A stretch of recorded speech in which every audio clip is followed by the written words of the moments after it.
Magandang araw po sa inyong lahat. Ako po si Dr. Hilda Kauangs at ang iyong Agaran Servicio Lady. My Chinese name is Kaldinbagai. Last Friday, ang St. Stephen High School Alumni Association ay meron po kaming isang free webinar kung saan ito po ay ang topic po namin ay COVID awareness. At ang naging special speaker po namin ay si Dr. Alvin Dela Cruz, siya po isang cardiologist, and then si Dr. Lim.Bagay, pulmonologist. At naging so far po sa 2 hours ng aming itong webinar, itong aming question and answer, marami po nga nagsabi na very informative. Kaya nga lang po, medyo sabi nga nila, medyo bitin. So, kasi this is our first St. Stephen High School alumni, hopefully meron pa kaming next na ganitong same din po na very informative para at least may turo namin sa inyo kung ano ang dapat nating gawin sa panahon po ng pandemic. At ngayon po, panoorin po ninyo yung ang aming webinar last Friday night. Nagsimula kami ng 8 at natapos kami ng 10 quarter in the evening. At makakasama natin dito po sa webinar ang aming alumni president na si Miss Anita C. And then ang aming executive vice president ay si Mr. Charles D. Siya po ang nag-closing remark at si Anita C. po ang nag-opening remark. At syempre po kasama ko po aking partner na si Peter Tiope na sa isa din po sa moderator po. Para at least yung po, kaya po ako ito po i-upload namin sa YouTube dahil marami po ang sabi nila hindi nila napanood o kaya naman gusto daw nila i-share sa mga friends, sa mga kamag-anak nila para ito po ay mabigyan ng ano lang naman po, kaalaman, dagdag kaalaman tungkol po sa COVID awareness. Panoorin po ninyo. 大家好，欢迎各位来参加由香港会校友会主持的这个医学讲座会。Welcome to our COVID-19 awareness webinar brought to you by St. Stephen's High School Alumni Association. 这时阵就请校友会的理事长柯秀华理事长带来给咱一个欢迎词。May we request the President of St. Stephen High School Alumni Association, Mrs. Anita Kauangs, for the opening remarks. Dear fellow Stephenians and guests, good evening. Tonight's topic is definitely not uncommon. I'm sure many of us have already attended similar webinars or conferences on COVID awareness since last year. But situations change over time, and it is very important that we get updated with the current status and available solutions. Having the right information at the right time would help us survive this COVID pandemic. So tonight, I'm very happy to welcome not one, but 2 of our modern day heroes who share with us very important and relevant information regarding COVID-19. We have Dr. Alvin de la Cruz, internal medicine with his area of expertise in interventional cardiology, and Dr. Melissa Lim.Bagay, internal medicine with her area of expertise in pulmonology. Both of them are affiliated with Chinese General Hospital. Indeed, we are very privileged to have them both to be our resource persons. As we equip ourselves with the proper information regarding the COVID-19, I do pray to our Almighty God that He will protect each and every one of us and our families as we continue to put our trust in Him. We look forward to a fruitful and informative evening. It is our hope that the knowledge shared tonight would be helpful and beneficial to everyone. God bless us all. Thank you. Thank you very much, Mrs. Anita Kausi. We are indeed living in the unprecedented time. It's been almost 1.5 years since the world was locked down due to COVID-19. You will agree with me when I said that our lives have somehow been affected one way or another by the pandemic. Today, with the rollout of the vaccines, many believe that mankind has taken an important step in controlling the virus from future mutation, as well as reducing human life casualties. I'm sure that, like me, even when fully vaccinated, many are still hesitant or reluctant to go out of their houses, not unless if it's necessary. Tonight, we will tackle issues and topics like what is breakthrough case? Is the Delta variant the major and dominant COVID cases that is currently ongoing in our country as well as around the world? How can we protect ourselves and our loved ones during this pandemic and much more? We do have questions and answers by our speakers afterwards, so please send in your questions in the Zoom chat box, which you could see below in your screen. So please stay with us here until the end of the webinar to be well informed.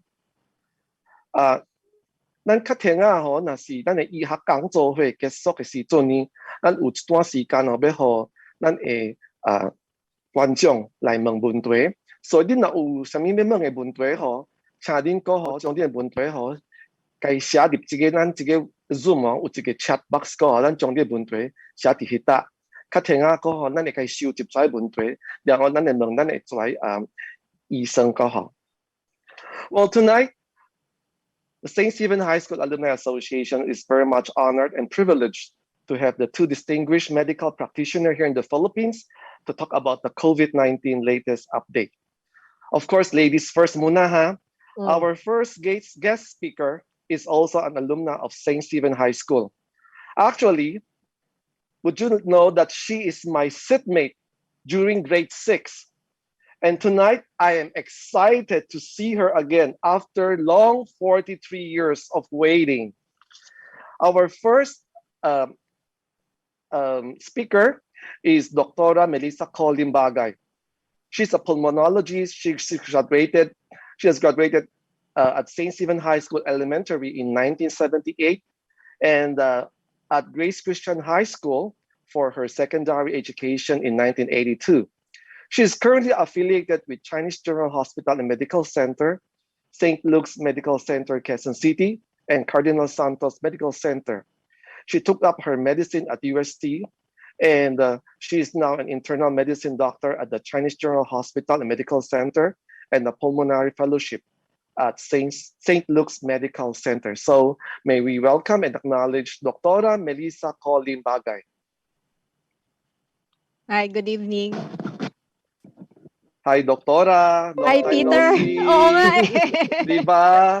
Seatmate eh. Diba? Kalimutan ko na nga, seatmate pala tayo. Oo, grade 6. Parati mo ako kinukurot eh, alam ko. Ay, huwag ka Diba? maingay. Sige. All right. Now, for our second guest speaker, Dr. Alvin O. De La Cruz.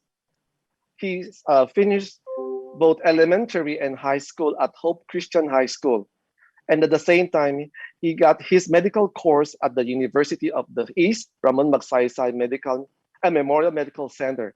Through the years, he became a well-known adult cardiologist who specializes in interventional cardiology, a pride of the Chinese General Hospital and Medical Center, specifically of its at the Heart Institute.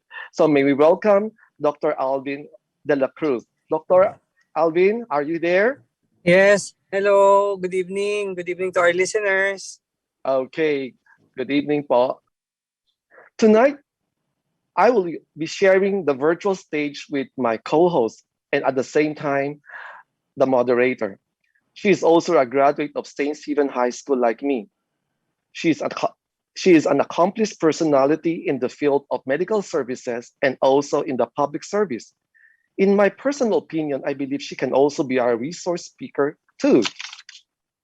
Dr. Hilda Kauangs is from St. Stephen High School Batch 76 And she was also awarded as the St. Stephen's High School Alumni Association Outstanding Alumni in year 2015. She is currently the chairperson of the St. Stephen High School Alumni Association Welfare Committee. In the public service, she is known as Agarang Servicio Lady. She is also a columnist of the Remark newspaper, a radio broadcaster and commentator, and also a consultant of the National Water Resources Board. She was a former consultant to the Department of Environment and Natural Resources, National Irrigation Administration, Philippine Charity Sweepstakes Office, a multi-awarded public servant, recipient of different awards and recognition from different government agencies and non-government organizations, a YouTube vlogger, influencer, and product endorser. She has her daily program on radio, health, and travel at Servicio Público every Monday to Friday from 8 in the morning up to 9:30 in the morning, aired over DWBL 1242 kilohertz AM radio band. She is also a radio anchor and program producer. So let us welcome Dr. Hilda Ong as our moderator tonight.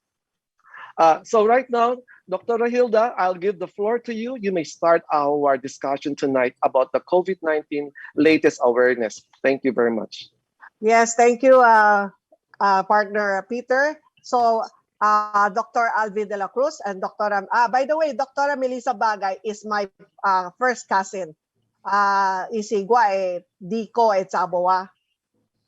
So kaya nakuha natin si Melissa Bagay tonight. At si Dr. Alvin de la Cruz is the one every time na kapag meron papasok sa Chinese din, Dr. Alvin de la Cruz never say no to me. Kumbaga talagang nandun siya at talagang pupunta niya talaga ang pasyente sa ER triads. And then now we will start by my question, Dr. Alvin de la Cruz and Dr. Melissa Lim.Bagay. Doctor, sa based sa observation natin mula last year, kanina nabanggit ko na po. Now from last year March 2020 and then from this year March 2021, pahirapan ang pagpasok po sa ospital. And then this year itong third lockdown, which is the August up to the present. Ano ang nakikita nyo, mauna si Dr. Alvin de la Cruz, ano ang nakikita po ninyo, Dr. Alvin, na mas malala po ba at mas marami po critical and severe this time? Okay, what we noticed this year, even though compared to last year, mas marami kasi ngayon nangangailangan ng mechanical ventilator. No, mas severe yung symptoms nila. And in fact, these past few days, nauubusan kami ng ventilator sa Chinese dahil mas matagal din yung recovery ng mga patients. That's why nauubusan din tayo ng rooms, no? Prolonged stay, and it looks like, well, as you can see in the news, mas mataas ngayon yung incidence ng COVID, mas marami yung mga nahahawa. So yun yung napapansin ko ngayon. At Dr. Melissa, bakit mas marami ngayon ang tinatamaan o sinasabi na may pneumonia? Actually, when you say pneumonia, usually those who are admitted, yung mga COVID na may pneumonia talaga, not necessarily yung mild, no? Kasi primarily the one affected, yung organ na first affected is the lungs la. So when you get pneumonia, automatic yan, not really automatic, but there's a higher chance na magka-pneumonia. Yung the receptors present wherein yung COVID will attach, it's present in the lungs. So it's abundant in the lungs. So dun talaga attach yung mga COVID virus through the lung receptors. So dun talaga mauuna tatamaan. Kaya when you say pneumonia, hindi naman daw sa mas maraming pneumonia. Pneumonia talaga ang usually what yung nagiging first manifestation, no? Sa respiratory system talaga. Then the other organs will follow. Usually ganun yan. Kapag isang tao, pagka sinabi nakaroon ng fever o kaya may ubo, usyosyo, usaw, makati ang lalamunan, yangiyaw ko, sore throat, masakit ang lalamunan, o kaya naman nawala ang loss of smell, taste, litya, bolasa, pityo, buwahang, At wait naman, yung iba sinasabi daw nila na maaalat lahat ang kinakain o kaya naman sobrang alat, sobrang tamis o talagang nag-iiba ang lasa. So, masasabi pa na kapag ka meron ganung klaseng sintomas, mako-consider na ba sila ay may COVID-19 na? Suspicious for COVID na. Kasi you cannot say that the patient is actually having COVID unless you do Mm-mm. it. So kasi it's difficult because the usual respiratory symptoms that we have are the same as those with COVID. Although what is striking is that there's loss of sense of smell and taste. So very peculiar sa COVID yon. So meaning isa na yon sa trigger or clue na nawala ng panglasa, nawala ng pangamoy na COVID. Kasi usually yung ordinary cough and colds natin, 'di ba? Walang lasa kasi barado ang ilong, barado yung di ba, nasal congestion. Peculiar sa COVID yung walang panlasa tsaka pangamoy. That will trigger you to think na COVID. Pero I've seen patients also na they still have the sense of smell and sense of taste. So hindi nawala yun. But pag pinaswab ko, nagpa-positive. So it's evolving actually, no? So kasi ba from last year, uso 'yon, nawala ka na panlasa, nawala na pang COVID. This year parang it's evolving. So meron din patients na they don't necessarily have the loss of sense of taste and loss of sense of. But pag may ganon, isa na 'yon sa clue, mukhang COVID ito. But for confirmation, we still need to do the swab testing for COVID to make sure for confirmation. So kapag ka sila merong ganung klaseng sintomas, is it advisable, kasi ang turing na natin is PUI, person under investigation. So dapat kapag sila ay nasa bahay, dapat po ba, is it advisable, dapat maghiwalay na sila ng kwarto, kanyang-kanyang CR? Kumbaga yung iba kasi in denial sabi niya wala, ordinaryong lang to, siyang hongsaw. Ganun talaga ako pagka ako nabasa ng ulan. So yun ang nangyayari. Kaya ang ngayon, this August and September, so nakikita natin halos buong pamilya na ang tinatamaan. Bali, yung kung kailangan na mag-isolate, no? Mag-isolate, Yes. maghiwalay na ba sila? Yeah. Pag diba, may mga patients sa tawag, diba, na magko-consult, meron na siyang symptoms, automatic, we advise the patients to isolate themselves. Kasi any symptom actually be COVID Any symptom meron ngang asymptomatic What more yung mga symptomatic? Kasi when the patient is symptomatic, syempre, mas mabilis manghawa yun. Automatic isolate. For confirmation, then you tell them to do a swab to confirm.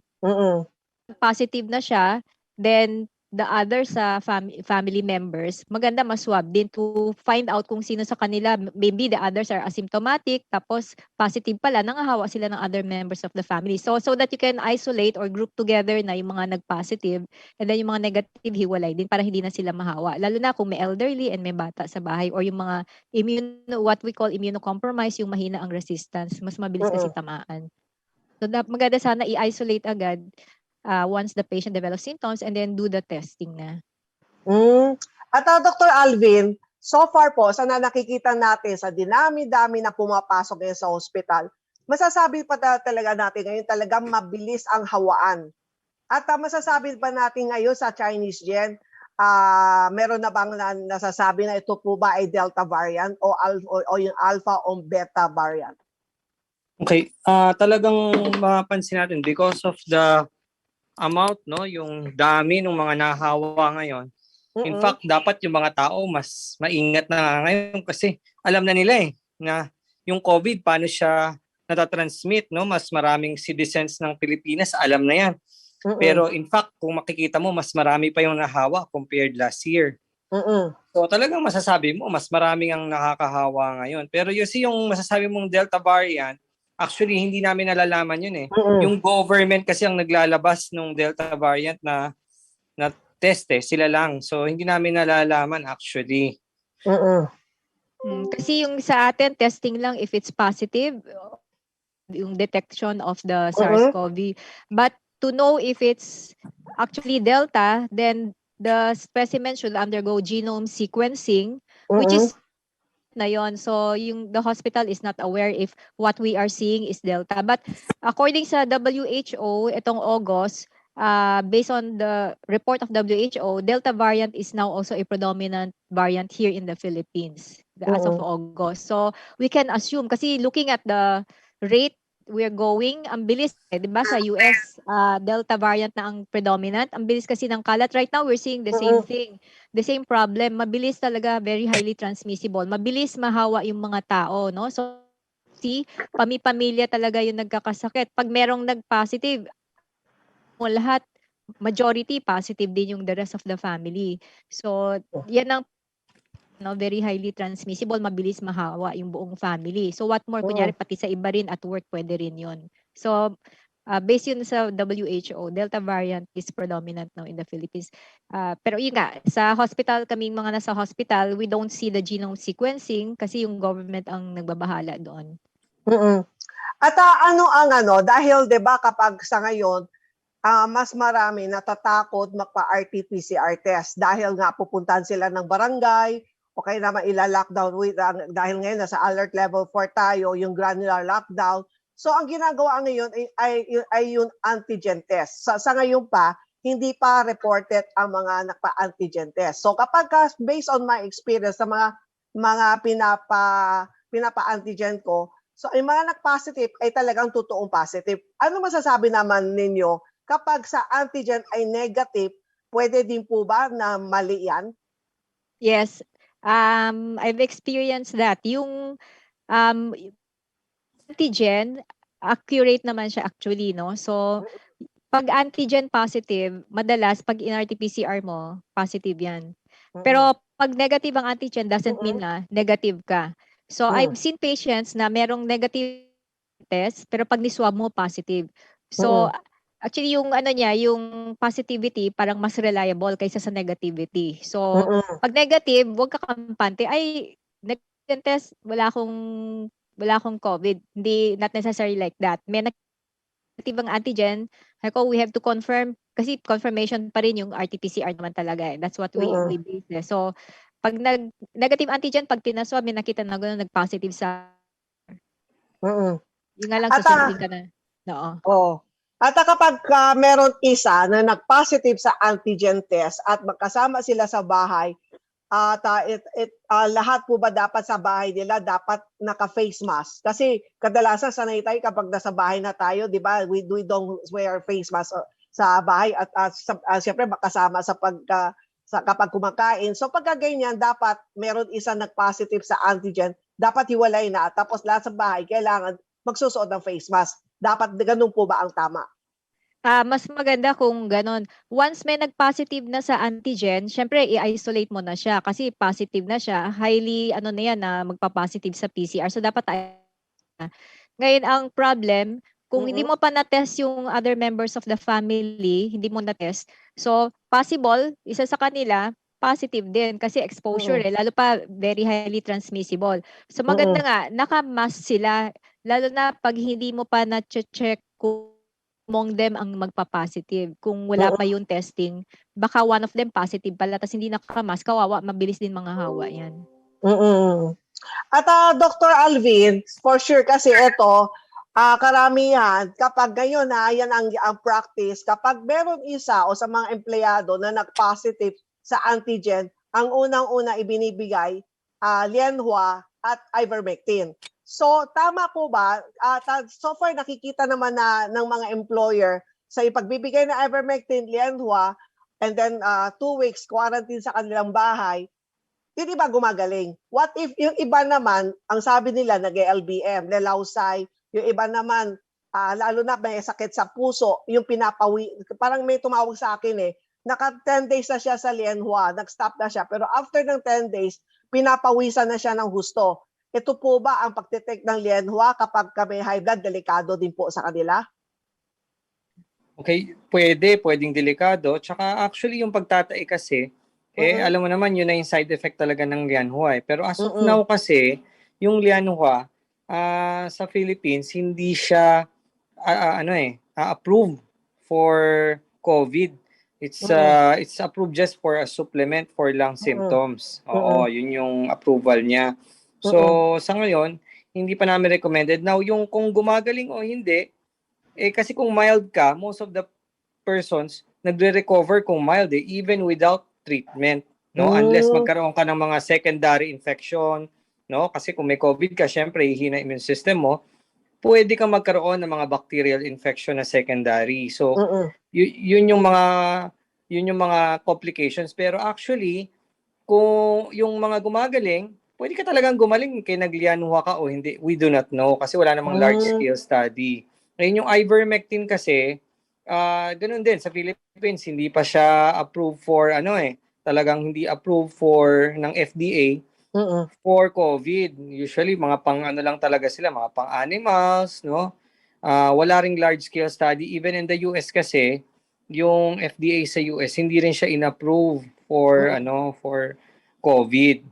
But right now, meron silang dine-develop na bagong medicine as prevention for COVID na tablet. No, meron silang yun yung parang ivermectin, 'di ba? Sinasabi natin, iinom tayo para ma-prevent. Pero actually meron silang dine-develop sa states. Nagkakaroon na rin ng pilot study dito sa Philippines 'yun. At kapag isang bata, siyempre may mga bata sa bahay at sila ay mga unvaccinated. Kung sakali ang sinasabi nila kapag ang bata daw ay nahawaan ng COVID-19, mas matapang daw ang virus ng bata as sila pang mas nakakahawa sa matatanda lalo na po sa mga unvaccinated. I think hindi naman mas matapang. I think it's the same. Pero kasi yung mga bata, most of them, syempre, hindi naman wala pa silang vaccine Di ba? Mas madali silang mahawa, no, compared sa vaccinated.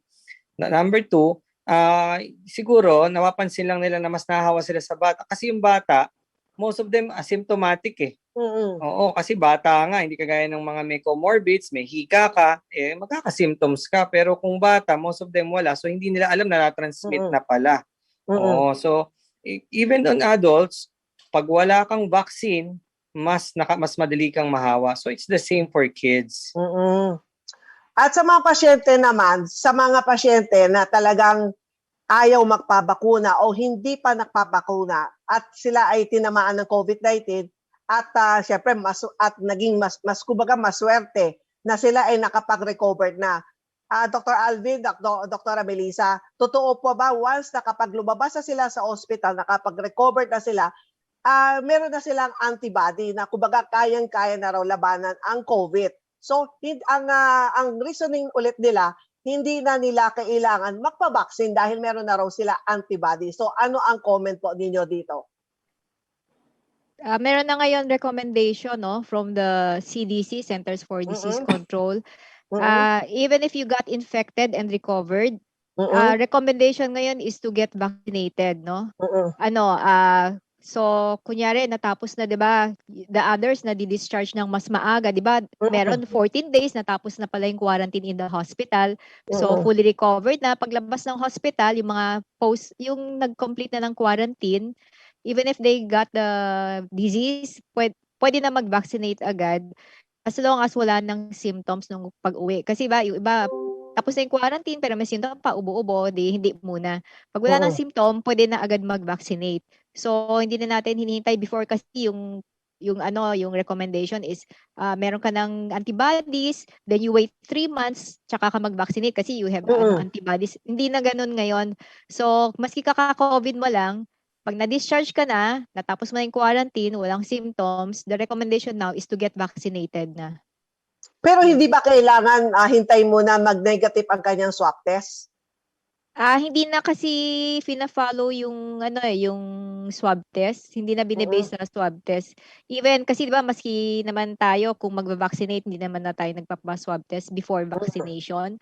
So basta pag nandiyan na yung vaccination yung sa LGU, grab mo na para ma-vaccinate ka na. So hindi na nire-require ngayon yung swab test.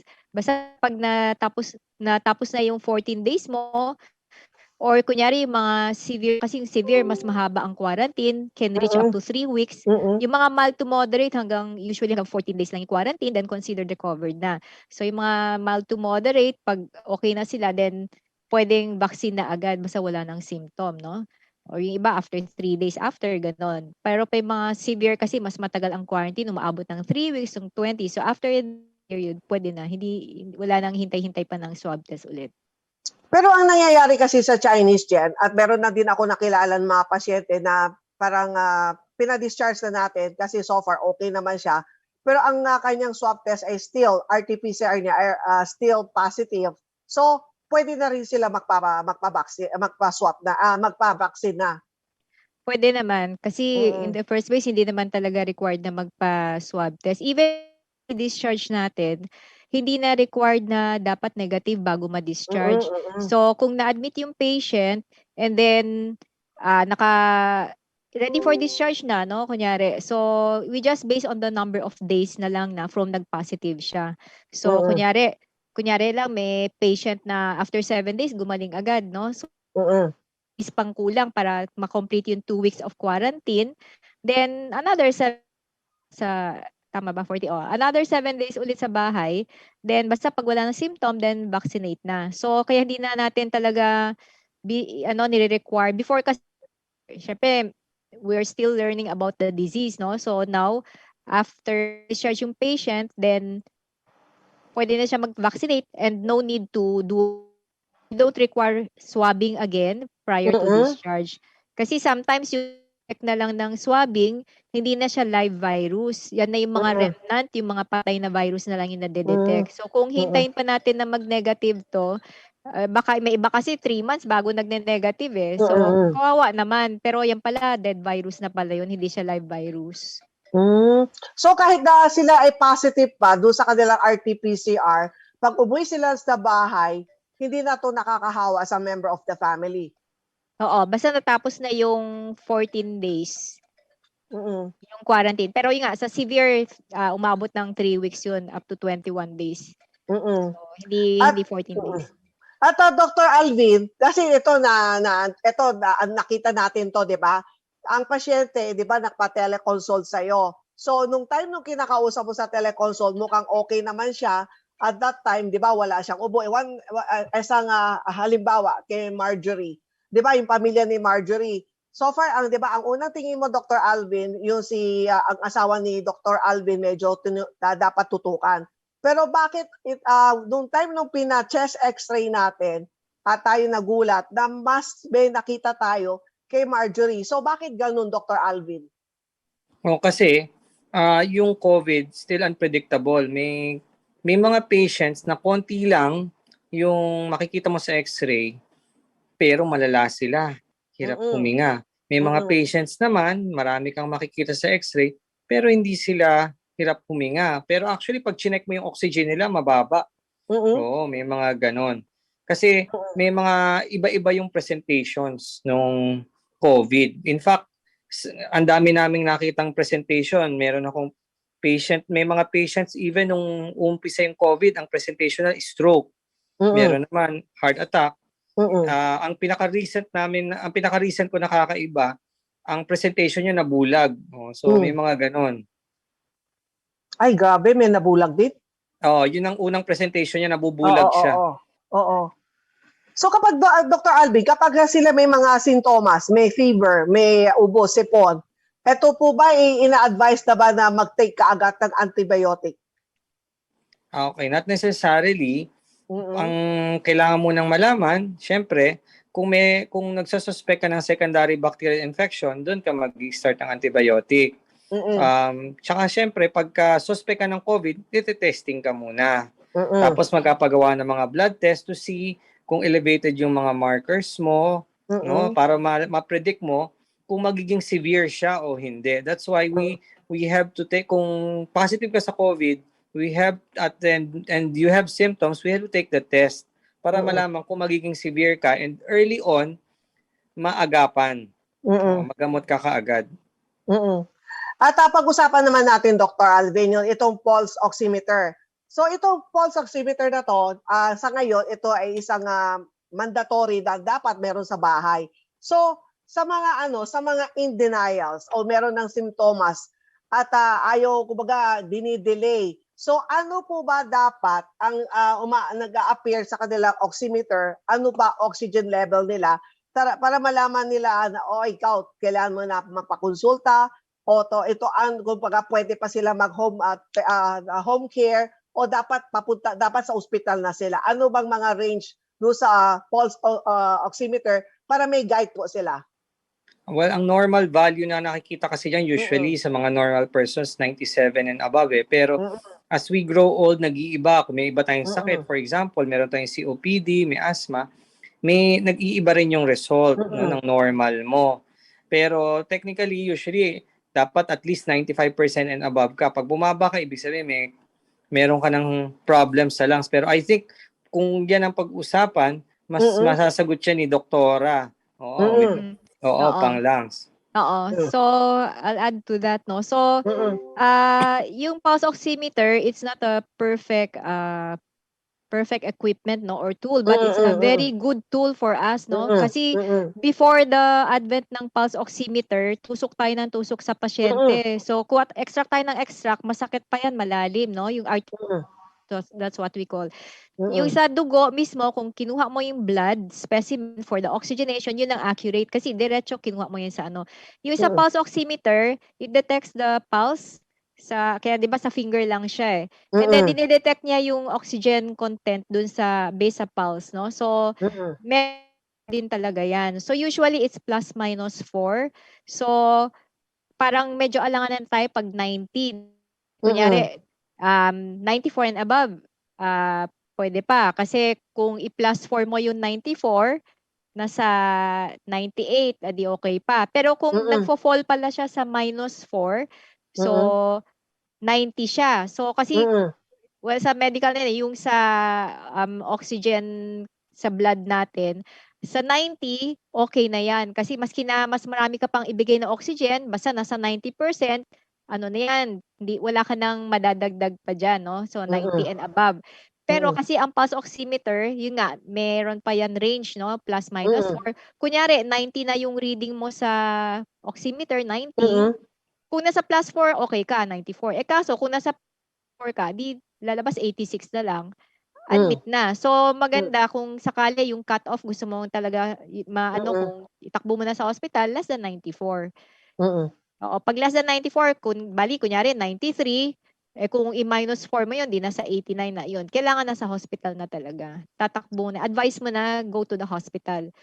Yun. So, actually, syempre, pag hindi maganda oxygenation, dapat nasa hospital na yan. Kasi, like Dr. Alvin said, it's very unpredictable. Very, very unpredictable talaga. One day, you're okay without oxygen. May iba, bukas, wala na. High flow machine na agad. Sudden talaga, sudden deterioration. So, kaya kung mababa ng oxygen, yun ang advice namin. Kaya, basta pag na yung oxygenation mo, kunyari, less than 94, pumunta na sa or kunyari, hirap huminga, takbo na rin sa emergency room. At yung iba naman, Doktora Melissa, yung iba ay gumagamit ng oxygen concentrator. O ano mas maganda sa kumbaga kung sila medyo nahihirapan, mas advisable po ba ang oxygen concentrator o yung oxygen tank na yung nakikita natin, yung kulay green na malaki? Actually, may advantage and disadvantages, no? So, yung sa concentrator, mas matipid siya, no? Kasi when you say concentrator, it's a machine na mapapurchase mo. So, nandyan lang siya sa kwarto. It takes the oxygen from the room. So, yun, kinukuha niya yung concentrator, kinukoncentrate niya yung oxygen from the room, tapos from the machine, lalabas na yung amount of oxygen being delivered. So, adjust mo, di ba? May 1, 2, 3, 4 liters, ganyan.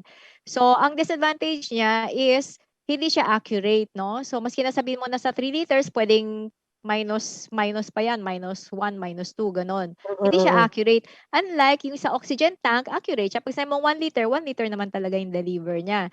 Pero, yakwila, yung, di ba, oxygen, lalo na if you're using a high amount of oxygen, kunyari, nasa 6 liters ka, or yung iba naka-face mask na, wala, maubos agad yung isang tangke mo.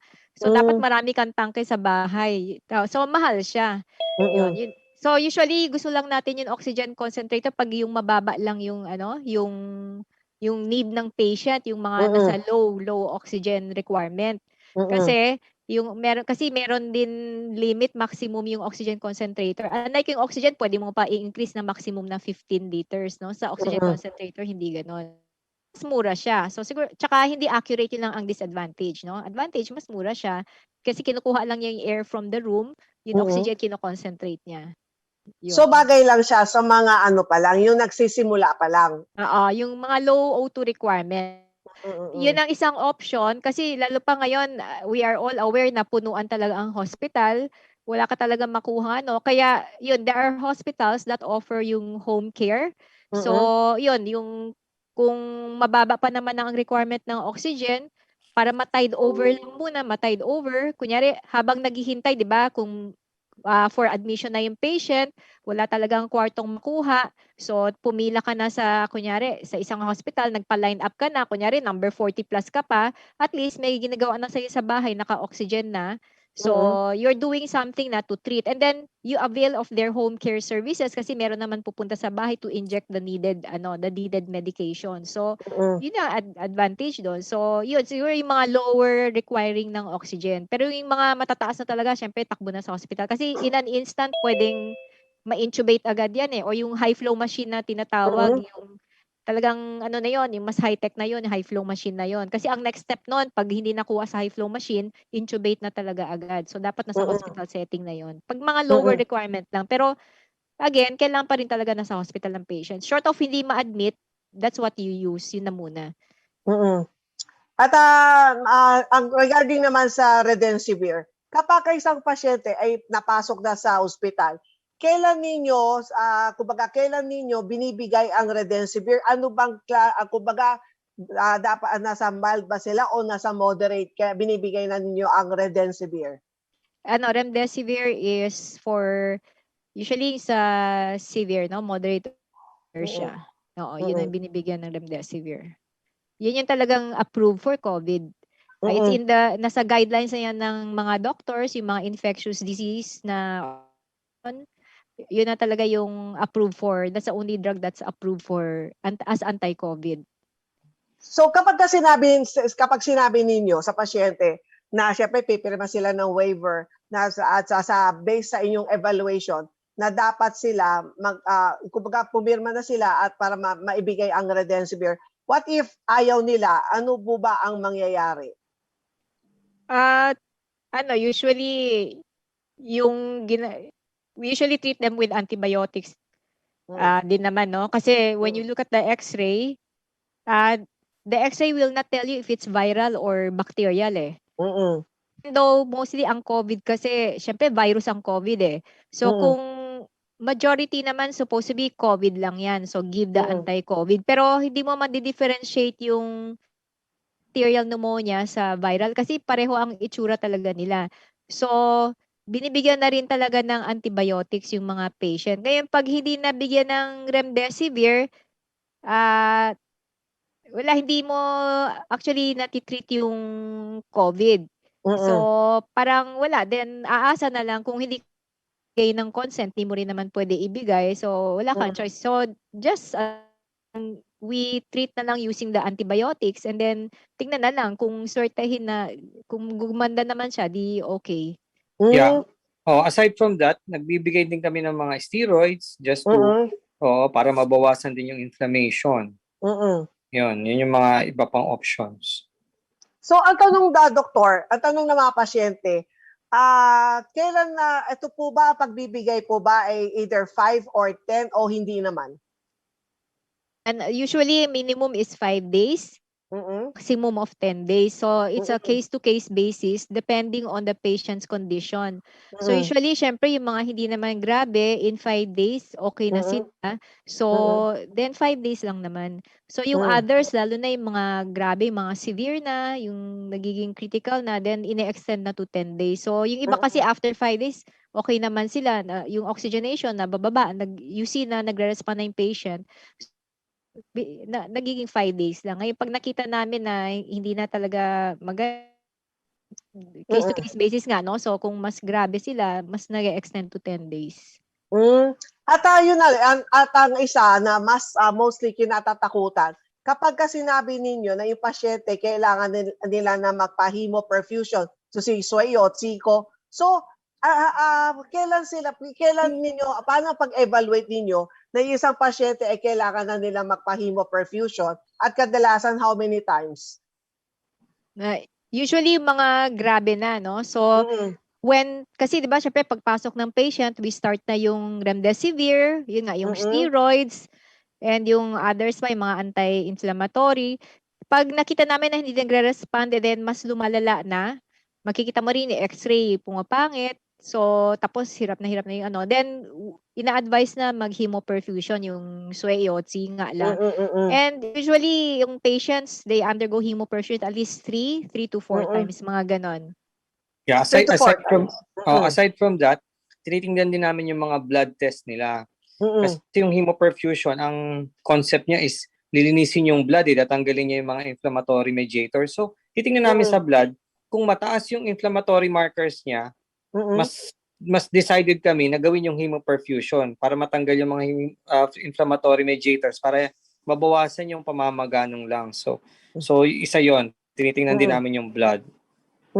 So hindi dapat matakot Doktora, yung ano. Yes. Dr. Hilda, no? Maybe we would like to interrupt first also sa daming mga send-in questions po from our listeners po, no? Ito lang po kasi baka mamaya sa bandang huli po baka kulangan po tayo ng oras. So we compiled all these questions and we would like to address, pati kayo po Dr. Hilda, you also share your insights.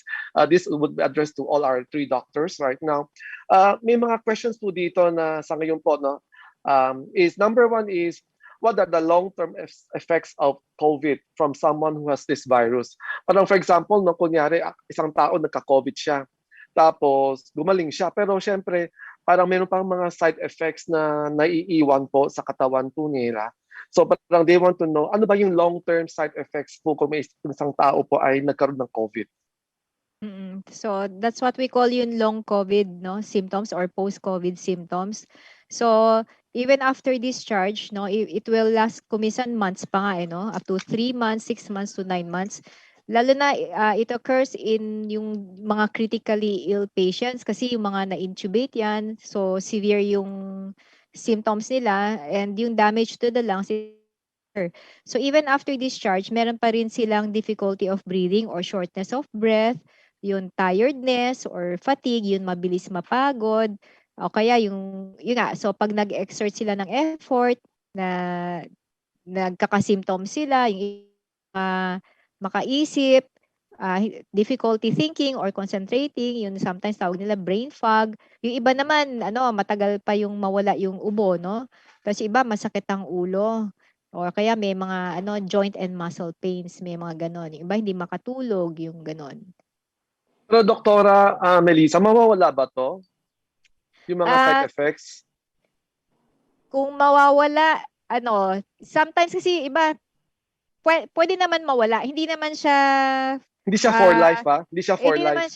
Hindi naman siya for life. Pero it's difficult to say this early kasi we're still learning about COVID. So we're going 1.5 year, 2 years. So 1.5 year pa lang. So kung sasabihin for life, we don't know yet.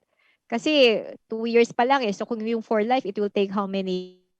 So pag ganyan, yun, may nakita na nga tayo ng mga studies, meron talaga umabot pa ng 9 months yung long COVID o yung long haul COVID. So what we do, we advise, kasi mostly naman kasi pulmonary ang symptoms, yung shortness of breath. So we also refer the patients to pulmo rehab. Meron naman available na pulmo rehab. So we refer to pulmo rehab center. Tapos yun, nakaka-help naman ng malaki sa patient yun, yung lalo na yung sa mga shortness of breath. Okay, thank you, Dr. Melissa. Dr. Alvin, you want to add, or Dr. Hilda, you want to add more? And sa akin, based on my experience sa yung mga pasyente na mga lumabas, talagang hirap sila kapag sila naka-discharge sa ospital. So talaga ina-advise talaga namin sa kanila na pag-uwi sa bahay, medyo pahinga pa rin. At kung kaya, kumbaga yung oxygen nila o wag mo na sila talaga magpagot, magtiis pa ng 2 more weeks. At meron ako nga isang most important question kasi pag-usapan naman natin, ito ang pinakamahirap na parte sa isang pamilya. Kapag sinabi ninyo, Dr. Alvin, at ito nangyari lang ito last week lang, Dr. Alvin. Kapag sinabi na yung pasyente ay kailangan na i-intubate, at tapos, syempre alam naman natin kapag ang isang pasyente, sa ngayon kapag na-intubate, kapag ang pera ay hindi sapat o kaya sabihin natin may naipon sila, pero ganun talaga kapag nasa ICU, estimate natin 100,000 a day. So kapag ganun, Dr. Alvin, yung pasyente, unang-una, natatakot sa sakit. Second, kapag kumbaga, is it worth it para sa pamilya, like in the case of ni Sherwin, 'di ba, Hipolito, na at the age of 46, dahil doon sa ayaw niya magpa-intubate, 'di ba, siya pumirma ng waiver, ayaw niya. Pero hanggang doon sa pangatlong araw na ang oxygen level niya bumaksak na sa 40 plus at gusto na niya magpa-intubate, pero naubusan naman ang Chinese diyan ng mechanical ventilator. So, ang naging dahil nakaroon ng blood clog sa hita at lungs. So, Dr. Alvin, paano natin itong maituro natin sa mga pamilya na kapag meron silang pasyente, pag sinabi po ninyo na ay kailangan na natin siya i-intubate, so anong advice natin? Lalaban ba sila o hindi sila lalaban? At ilan po ang chances na siya po ba ay gagaling na pa o talagang maliit lang ang chances? Okay, syempre iba-ibang family, iba-iba yung iba-iba yung tingin nila sa mga relatives nila, sa life. May mga, in fact, nung dati kami, nag-aaral pa lang kami, sinasabi, extraordinary measures na yan, yung mga intubate, no? So it depends sa tingin mo. Pero kami, hanggang nire-recommend namin intubation, usually mas bata, syempre mas kasi na-expect mo mahaba pa buhay nito. No, mas malaki yung chances of recovery kasi mas bata. Syempre mas i-recommend namin ma-intubate. No, pero when you get intubated, once you get intubated, your chances of survival decreases actually. Oo. Ibig sabihin talagang severe ka na. So once na intubate ka, nag-decrease yung survival rate ng patient because of yun nga, yung severity ng symptoms, tsaka yung mga expected complications ng intubation, yung mga secondary infection. So, actually, case by case pa rin ang inaano namin. Pero, kagaya niyan, sabi mo, kulang na sa budget. No? Yun, case by case din. Dinidiscuss namin sa relatives yung magiging expected expenses nila bago namin gawin yan. Oo. Kasi, syempre, even though gusto namin gamutin, kawawa naman yung mga natitira niyang relatives. Baka maubos din yung funds nila. So, nakausap namin silang mabuti. It's still the decision of the family. Oo. So, we leave the decision actually not to us but to the family.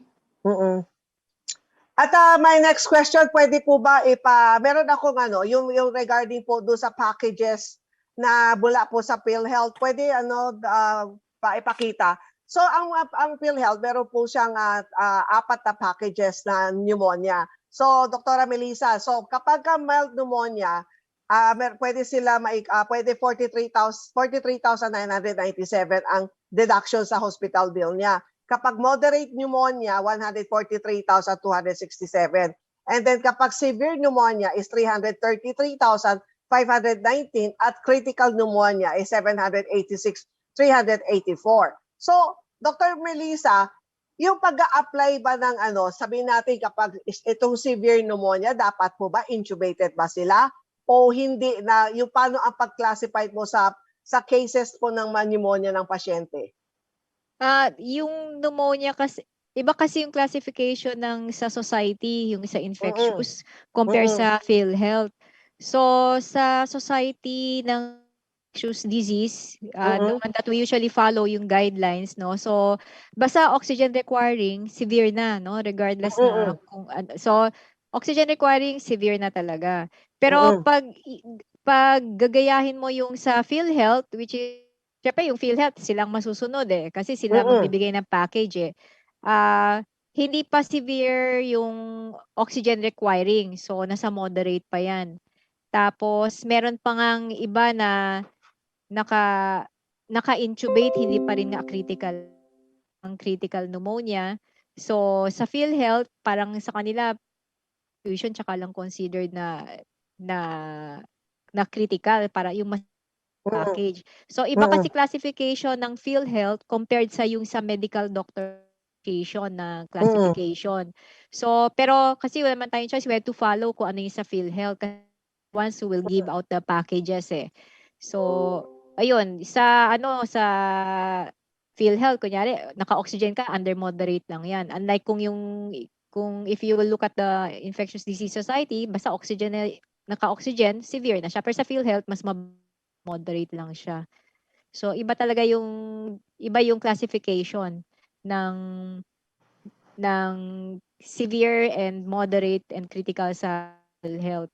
Tapos pag wala din nakitang pneumonia, hindi naman, wala nakitang pneumonia, parang hindi pa nga i-reimburse ng ano yan eh. Maski na COVID positive, they don't pag walang pneumonia. Kaya COVID-19 lang, nag-admit yung pasyente, walang pneumonia alam ko, no reimbursement from experience. So kapag ang x-ray nila, pag nakita na wala siyang pneumonia, so hindi siya makakapag-avail ng mild pneumonia. Oo. So, experience ko, ewan ko kay Alvin kung meron siyang patient na nakakuha ng package na gano'n. Kasi usually pneumonia, pag walang pneumonia, parang, excuse me, hindi So sa Dr. yun nga. Alvin, kay Sherwin, anong case anong case sa PhilHealth? Okay, ang PhilHealth kasi sa Chinese, ganito yung classification nila. Bali, based doon sa sinabi ng PhilHealth mismo, doon sa Chinese. Napapansin ko sa Chinese, ang sabi nila, kapag naka-oxygen ka, you are considered moderate. Pero kailangan yung x-ray nga, sabi ni Dr. Melissa, kailangan may pneumonia nakasulat. Pag may pneumonia ka, non-oxygen requiring, mild ka. Pagka may naka-oxygen requiring ka, pero ang oxygen requiring niya, kailangan hindi yung 1 day lang. Kailangan many days. Moderate ka. Once you get intubated or yung high flow nasal cannula, severe. Classified as severe. And yung critical, ginagamit lang yun kapag yung patient underwent dialysis or hemoperfusion. Oo. So sa pagka-severe, dapat nag-undergo sila ng hemoperfusion. Critical. critical. Critical na yon. Kasi mas malaki yung critical. Oo. Pag intubated lang, 'di ba, Alvin, walang hemoperfusion, sa severe lang nga eh. Yes, pero severe sa lang. totoo lang, critical naman talaga na yun, naka-intubate na yung patient eh. So pag hindi na hemoperfusion, hindi siya critical, severe lang siya sa PhilHealth package. So ang nakikita po ninyo, Dr. Alvin saka Dr. Melissa, sa ngayon, siyempre sa ngayon dito sa NCR o Metro Manila, marami na ang nakpabakuna, vaccinated na. So isa ngayon, ang mga pumasok sa Chinese Gen, ang sabi 80% ay mga unvaccinated. So ang recovery po nila ay maganda ba? Nakikita namin na cases, mas worse ang mga unvaccinated. So, may pumasok na mga, syempre diba tinatanong namin vaccinated or unvaccinated, we see more severe cases in patients who are unvaccinated. Kaya talagang it's recommended na kung as much as vaccinated, kasi nakaka-help naman yung vaccination para hindi worse yung disease mo. At least makontrol hindi siya magiging ganyang kagrabe. Although we see also patients na vaccinated na nagiging severe, no? Pero kung i-compare mo between vaccinated and unvaccinated, mas grabe yung nagiging condition ng mga unvaccinated. So nakatulong talaga ang vaccination. So as much as possible,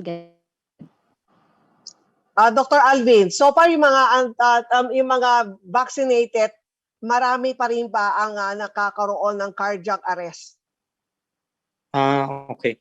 Yung cardiac arrest, yan, parang secondary yan eh, no? Doon sa mga nagiging complications with COVID. So kung naging severe ka, pwede ka talaga mag-cardiac arrest, no? Oo. Maging severe ka, maging critical ka, ma-intubate ka, pwede kang mag-cardiac arrest, no? Second, yung complications kasi ng COVID, actually, nagkakaroon ka ng inflammation kasi sa lungs, di ba? Pero actually, hindi lang lungs ang nag-i-inflame Buong katawan mo mag-i-inflame because sa taas ng mga inflammatory markers sa katawan mo, from head to toe, pwede mag-inflame. Kaya minsan nagkakaroon nga ng stroke, nagkakaroon ng heart attack, no? Nagkakaroon ka ng mga blood clots sa paa, kagaya nangyari kay Sherwin. Kasi, nag-i-inflame yung buong katawan mo and yun yung mga complications. Nung COVID, nung inflammation, hindi lang lungs actually. All organs of the body, mas severe lang sa lungs and mas madalas kasi mas affinity ng virus dun sa sa lungs, no? Mas may affinity siya sa lungs. So, yan yung mga pwede, no? In fact, yung cardiac arrest, talagang pwede talagang mangyari pagka meron kang COVID. At Peter, meron ka bang question dyan? Yes, Dr. Hilda. Actually, no, itong question ko po ito ay, ang sabi po dito,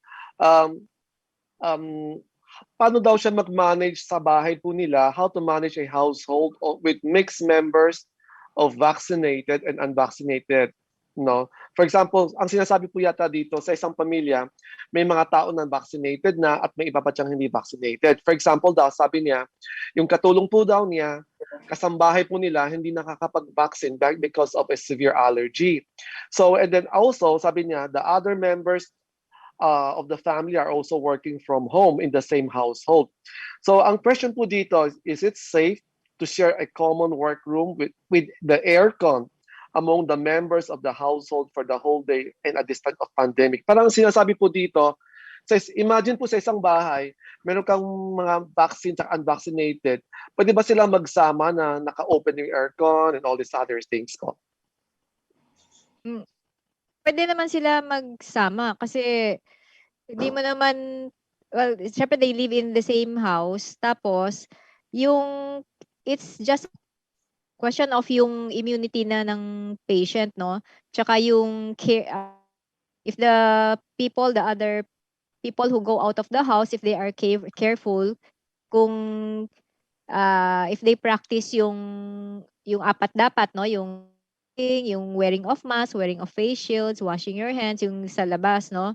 So, syempre, pwede naman sila mag-mix. Wala ka naman magagawa dyan, no? Whether vaccinated or unvaccinated. Ang lang is, mas may protection kasi yung mga vaccinated. So, syempre, kung ayaw mo rin naman may magkasakit sa bahay, i-practice mo pa rin yung usual na precautions. Para yung mga unvaccinated, for one reason or another, hindi rin sila matamaan ng COVID. So, important pa rin all precautions. Okay. So since Dr. Melissa, you mentioned about precautions, actually may isang question po dito eh. Parang sabi niya, can you please, our 3 doctors right now, can you please share more preventive ways to avoid COVID? Sa akin po, kahit na fully vaccinated, sa naririnig ko pong yung gabi, parang lalo akong takot lumabas. Parang ayoko nang lumabas kasi sa grabe po ng COVID kahit na vaccinated, parang sabi ko, nako, I don't want to take chances even I'm fully vaccinated. So, I think everybody wants to know tonight, aside from itong 4 na steps po, Dr. Melissa, na minention mo, maybe Dr. Hilda or Dr. Alvin, the 3 of you, our distinguished doctors, can you share us some more practical ways to prevent COVID, especially itong Delta variant? Okay.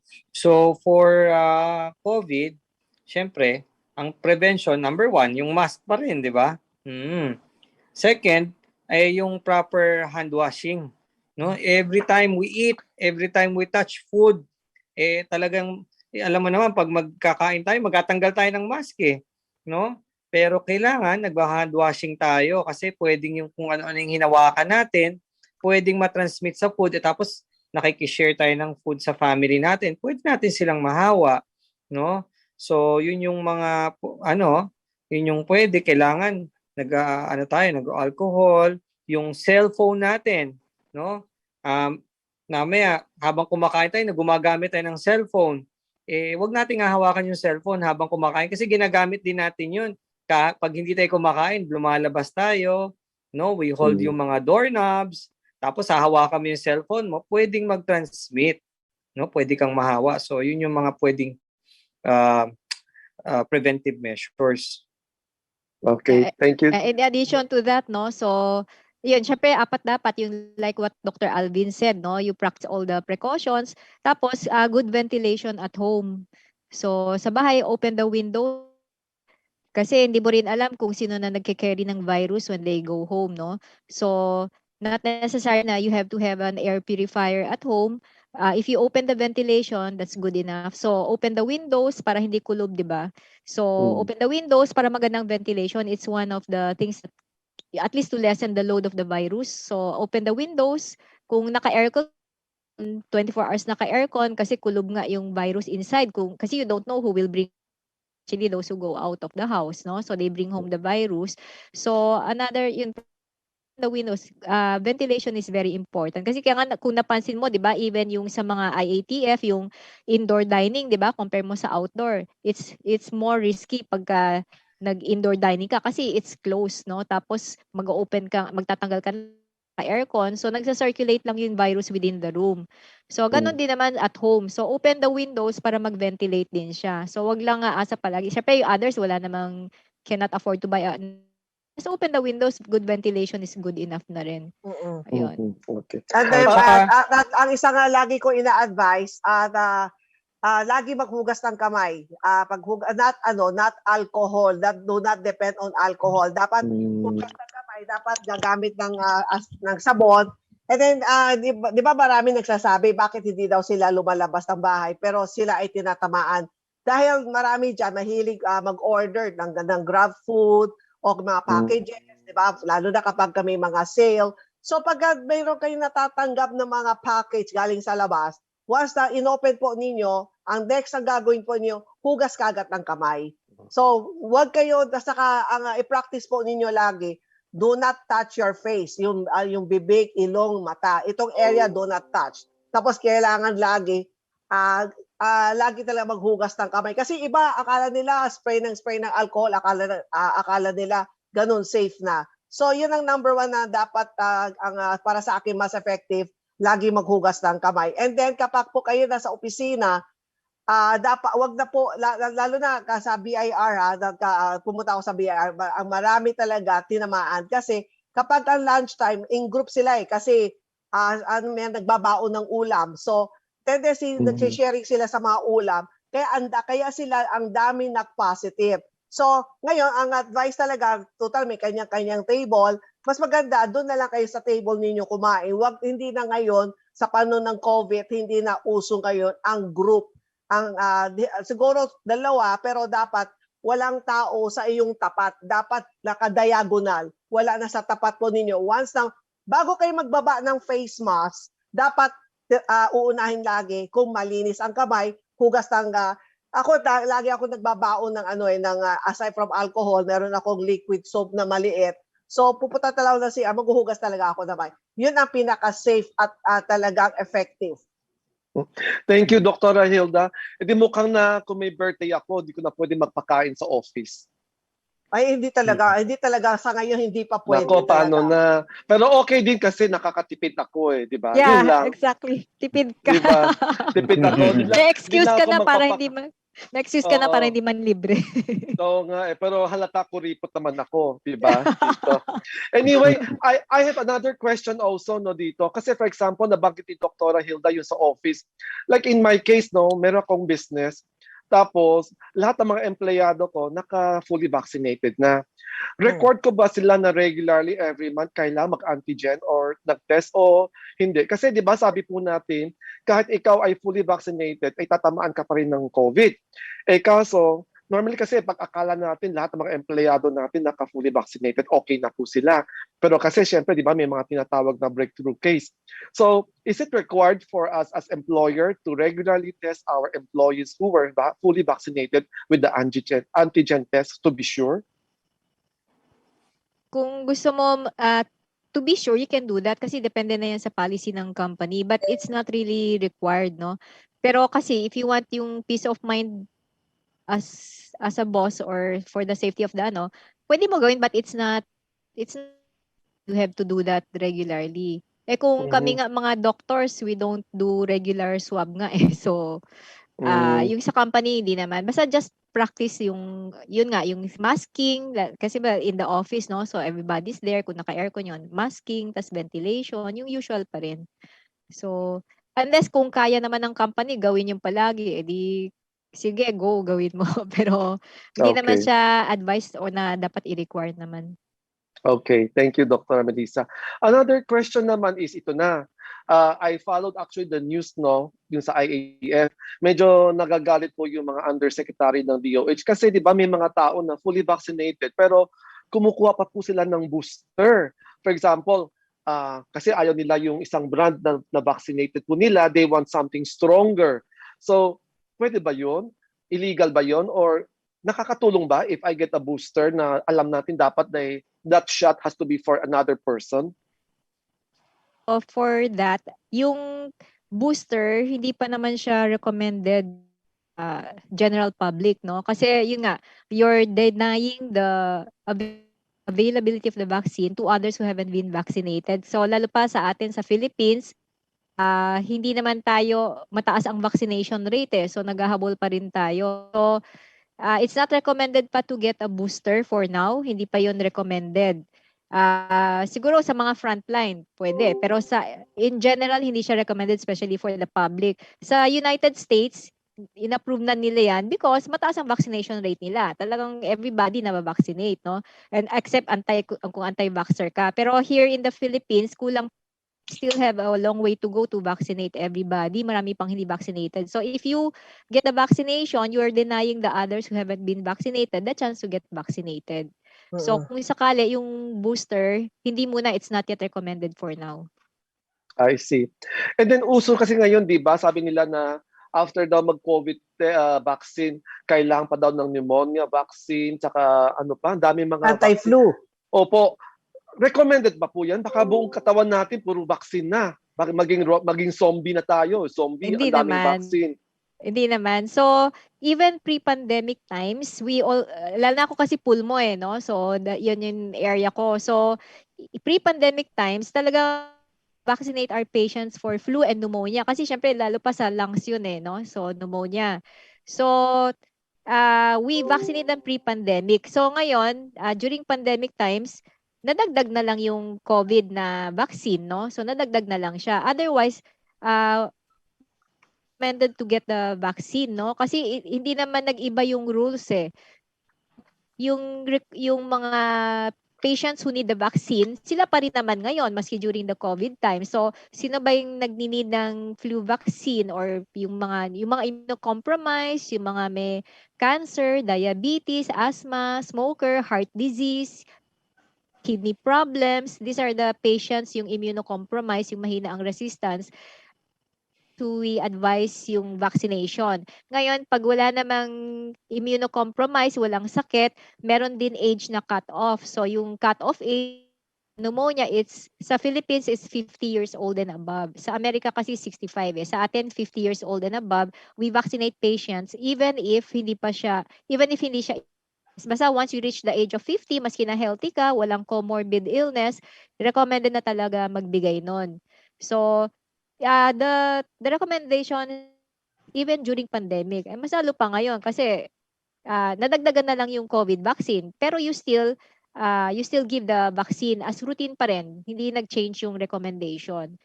Timing na lang ng vaccination na lang. Okay, thank you, Doktora. One more question is ngayon, di ba, nasa news na parang mag-umpisa na daw ito October, yung sa vaccine sa mga anak naman natin, di ba? Kasi they're saying that they're going to open for ages 12 to 17. And I'm sure, syempre, sa bahay po natin, may makasama po tayong mga bata. What can you say about the vaccine for the kids? Should we allow our children also to get the vaccine at young as, between 12 to 17? Any point of view po, Dr. Alvin and Dr. Melissa? Okay. I agree, no? Kasi, di ba, kaya naman nila pinayagan yan kasi may study na rin sa States with regards sa safety and effectivity ng vaccine. And one more thing, kasi yung mga bata, most of them nagkakaroon ng COVID asymptomatic, so pwede actually sila mag-transmit ng hindi natin alam. So I agree na yung mga bata, magandang magkaroon ng vaccine. Okay. Sige po. Pero isa pa pong follow-up question is um, paano ba yung interval po nung assuming for although kasi nasagot na po ni Dr. Melissa, no, but in the event like for example na gusto kang kumuha ng booster shot, no, but not in the Philippines, maybe outside the country, normally daw yung interval po daw between the second shot and the booster is how long po daw?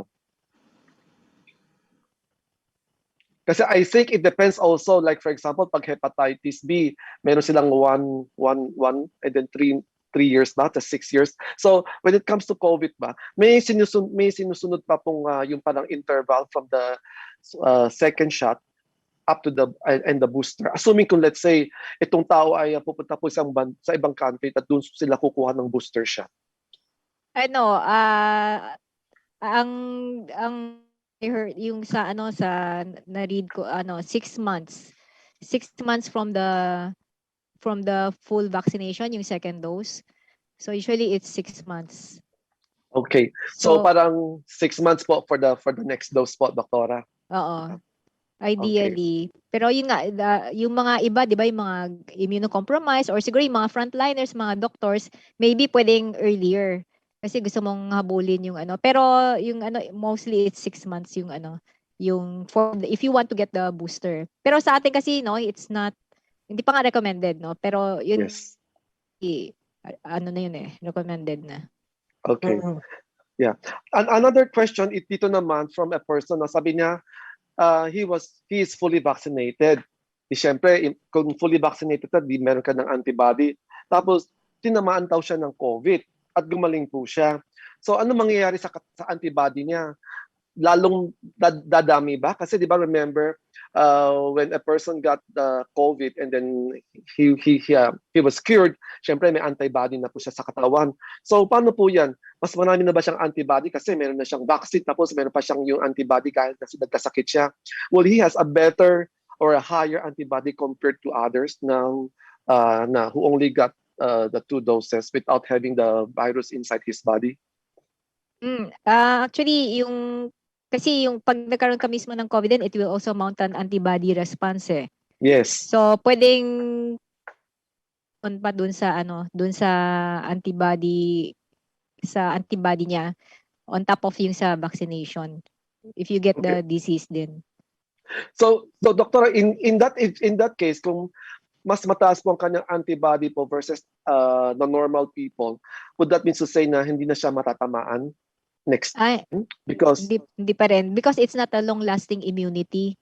So it usually only lasts up to even if you get infected yourself, yung natural na infection na nagka-COVID ka, it's not long-lasting. So sa tingin ko, I think it will be a yearly, parang yung mga flu vaccine, no? Yearly ang flu vaccine. Sa future, magiging yearly vaccination na tong COVID na to eh. Kasi so far yung mga studies, it's not long-lasting. Pero kasi we're still kasi di ba sa science, di ba? You have to look long term yung matagalan, no? Tsaka lang natin makikita na yung magiging immunity ng everybody, no? So cases tapos makikita na yung studies kung how long talaga yung magiging immunity ng patient. Tapos diba, may lalabas pa mga variants. So we'll see in the future kung anong magiging effect nito. Pero right now what we know is that siguro hanggang 6 months lang yung yung protection. So that's why we still recommend pa rin mag-vaccinate.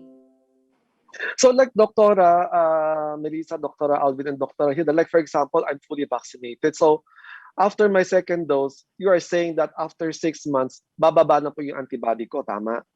There's a possibility. So then, if bumaba na yung aking antibody after the second dose, ano nang gagawin ko po since bawal mag-booster pa? So tatago na naman ako sa bahay, hindi ako lalabas, ganun ba? Actually, if in general naman, if it's not necessary to go out of the house, wag na lang lumabas kasi alam mo pa rin na pag lumabas ka, malalesen yung exposure. Unless it's necessary, di ba? Kunyari, yung mga nagwo-work, wala ka naman choice, you have to go out. So, mas maganda, stay at home pa rin. Actually, makakatulong din sa amin, sa mga doctors, if you stay at home, para hindi rin dumami yung transmission, tapos wala nang paglalagyan sa hospital. Kung hindi naman important, then stay at home pa rin. Kasi lalo pa ngayon yung highly transmissible, so mabilis pa rin mahawak. Yeah, Okay. actually, 'di ba yung nangyari sa Israel, nagkaroon sila ng another wave after nung vaccination ng mga tao nila. So, doon nakita nila even though lahat sila naka-Pfizer shots, no? After many months, they noticed that the antibody levels decreased after 6 to 8 months. Tapos nag-surge ulit yung infection nila because of the new variant. So, yun yung re-recommend nga nila. After 6 to 8 months, mag-vaccinate ka ulit. So, ganun yung ginawa nila ngayon sa Israel. Pinag-vaccinate ulit nila yung mga tao nila ng booster shots. Kaso, Dr. Alvin, meron sa Israel eh. Pupunta pa ako sa Israel para maka-booster. Ang layo naman.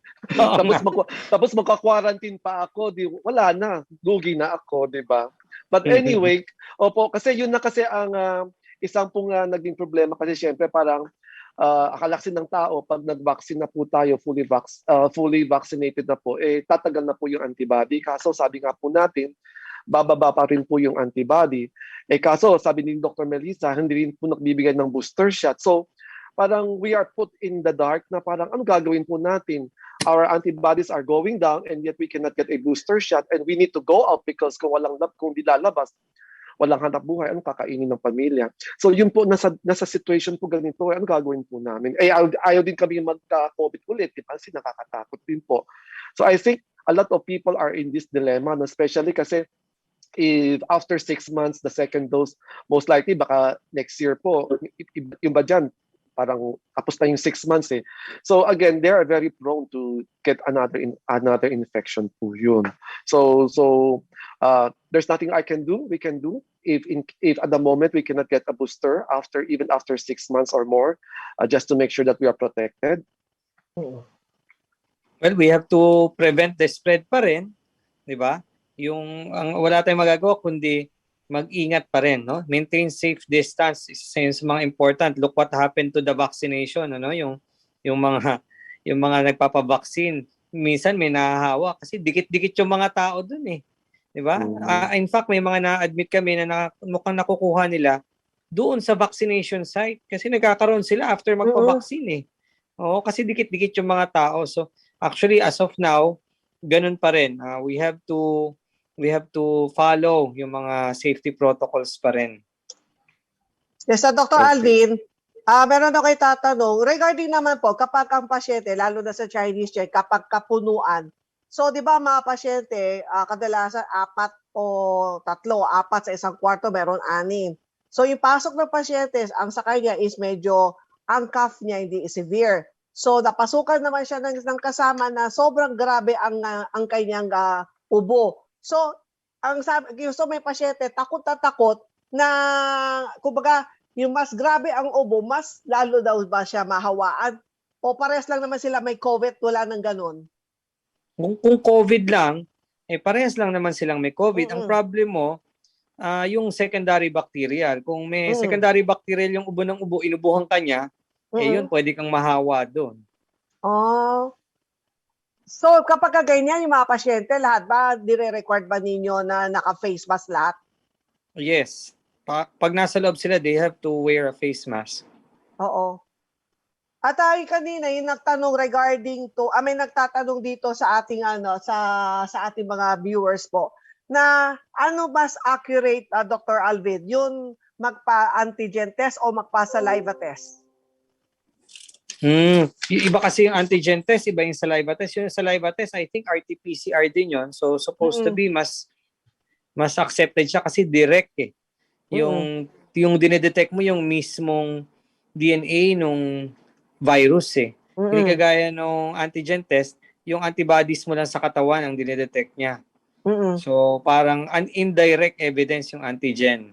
So, supposed to be mas acceptable and mas accurate yung RT-PCR saliva. Mas accurate ang saliva. Oo, kasi direct eh. Yung Mm. mismong virus ang dinidetect mo eh. Yung antigen, hindi yung mismong virus, parang ano lang siya, indirect evidence na meron kang COVID.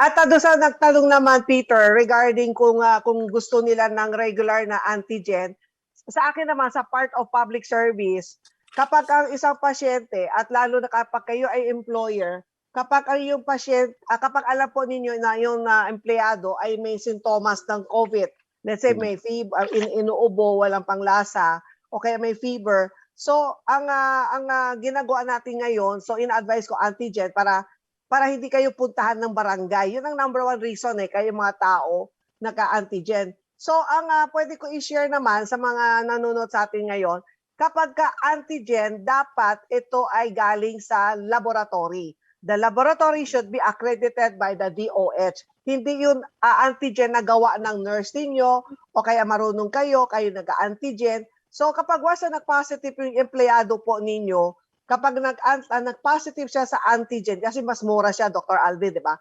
Mas mura siya. Tapos, pagka nag-home quarantine sila, hindi sila work from home, so pwede sila mag-apply ng sickness benefit sa SSS sa 14 days na wala siyang trabaho, walang sweldo. And then, aside from that, kapag nag-positive sila sa antigen or sa RT-PCR, they can apply sa ECC, Employees Compensation Commission, na pwede silang makakuha ng 10,000 to 15,000. Basta lang, let's say, kapag sila ay, let's say, sabihin natin, pasyente ni Dr. Alvin Dela Cruz o Dr. Lim.Bagay, so ang doktor po ninyo ay mag-i-issue ng medical certificate na sinasabi na ito si pasyente ay nag-positive at nag-home quarantine, so yung makakapag-avail ng sickness benefit sa SSS. And then at the same time, makukuha nila ang 10,000 from the ECC. Yun ang part yun ang part na pwede ko i-share kasi ang RT-PCR ay napakamahal at hindi lang yan dahil meron tayong granular lockdown na yan ang mostly kinatatakutan ng mga employer, baka isabihin ng barangay, isasara yung kanilang opisina. So yan po ang isang kasagutan kung okay lang ba magpaan. Sa akin kapag ang isang employer, advice ko lang yan, kapag ang isang employee po ninyo, nakita po ninyo, inuubo o sinisipon, ipa-antigen test na ninyo. Kasi so far, ang nakikita ko sa panahon ng Delta, Dr. Alvin, sa tingin ko, hindi na yata uso ang fever lang o kaya sipon, o kaya may sasabihin natin, Makati ang lalamunan. Kapag pina-antigen test mo, halos talaga nagpa-positive Agree. Oh, yun yung nire-report nila sa TV na positivity rate. Oo, yung chances na mag-positive ka pag nagpa-test ka. So Dr. Melissa, Dr. Hilda, and Dr. Alvin, so like for example, meron kami mga senior citizen na meron silang annual check-up or naka-schedule check-up. So bawal na rin sila pumunta sa hospital, di ba? Kasi sabihin lang, yun hospital, very toxic, ang daming virus. Totoo ba yun? Ay, di naman. Because like sa Chinese yan, naka-separate building naman ang doctor's clinic Kasi may mga tao ayaw na pumunta kasi parang nag-aalanganin, di ba? For example, kung meron akong family member that they need to do a annual check-up, pinapa-check-up po. Kaso yun pang pinang sinasabi na wag mo nang pumunta kasi ang daming naka-COVID daw sa hospital, baka pag pumunta ka sa hospital, baka mahawa ka daw. Totoo ba yun? Or we can still go to the hospital for our other check-up procedures? Pwede naman na pumunta sa hospital as face-to-face. Pero yun nga, observe yung distancing. Now, yung mga doctors, set appointment naman siya So, you set an appointment, sikan sa hospital. Ngayon, there's another option pag ayaw naman, pag takot pumunta sa hospital. Meron na kasi telemedicine ngayon. So, teleconsult na lang. So, parang ganito lang, sa tele lang mag-uusap and then ayun, doon na magko-consult through tele. Ang shortcoming noon is hindi mo mapakinggan yung patient, yung through talking lang. Depende rin sa specialty. Diba? Kunyari, sa ibang specialty ba, derma, sa balat na, titingnan, di pwede, di ba? Yung kunyari, sa cardio, sa amin, pulmo, di ba, important yung mapakinggan. Medyo mahirap din sa amin. So, pero syempre, we cannot blame patients who don't want to go to the hospital. Kasi syempre takot naman sila and we understand. So that's why may ino-offer din kami yung teleconsult. So short mapakinggan yung patient, so we rely on laboratories na lang. So kunyari, may ubo or what, pneumonia, sige, x-ray na lang kasi hindi din namin mapakinggan. So yun ang magiging. So meron namang option yung teleconsult naman para kung natatakot talaga yung yan naman namin yung situation. Pero walang home consultation, no? Yung parang laboratory. Walang doktor na pumupunta sa bahay ng pasyente. Wala pa na sa Pilipinas, no? For Yung house consultation. call, meron naman nag-house call, no? Pero syempre hindi naman lahat ng doktor mag-house call. Tapos lalo pa ngayon panahon. I see. Oo. Okay. Sige, thank you, Doctor. Dito naman may isang another question po. Pinatanong po sa akin, 'di ba? Kasi syempre, alam po natin kasi syempre, 'di ba? Kasi itong COVID is airborne, 'di ba? Tama po. It's an airborne thing, right? Tapos, 'di ba uso din ngayon yung mga UV, yung UV light na nilalagay sa kwarto o sa office. Effective ba po yun sa pagpatay ng mga COVID virus? Saka isa pa yung can light solution through a fogging machine help disinfect an area or a place? Yung parang aside from yung UV light na ilalagay mo sa kwarto, tapos tatawag ka ng services galing sa labas, yung parang fogging, effective ba yan pagpatay ng mga virus or hindi siya effective? Yung fogging, I haven't heard. I don't know if Alvin has heard of the fogging, but the UV light, that's what we use in the hospital to disinfect yung mga COVID, yung 'di ba, yung mga disinfect namin, even yung sa clinic kasi ba syempre we see patients, may iba nakapasok sa clinic namin. So we do the UV. Pero usually sa ano naman yun sa hospital yung mga UV light. Pero it's supposed to kill the virus. Yung dapat yung UVC kasi may UVA and UVB. Pero usually mga commercial ngayon mga UVC naman talaga. Okay. Virus. I don't know about the fogging. Yeah, no idea din about the fogging I don't have experience pero wala naman kasi sa recommendation din yung fogging. UV talaga ang ginagamit. Alam ko lang, doctors, pag sa fogging, di ba, sa lamok. Kasi pag maraming lamok, lalo na pag yung mga dengue, pinapafog po natin yung office or bahay. Pero hindi pa siya tested po when it comes to virus, no? Wala pa naman. Wala. Yung ultraviolet pa rin. And then we could buy those, di ba? On sale parati siya sa mga online, di ba? That you could buy for home use, tama po, no? Yung mga ganitong UV lights.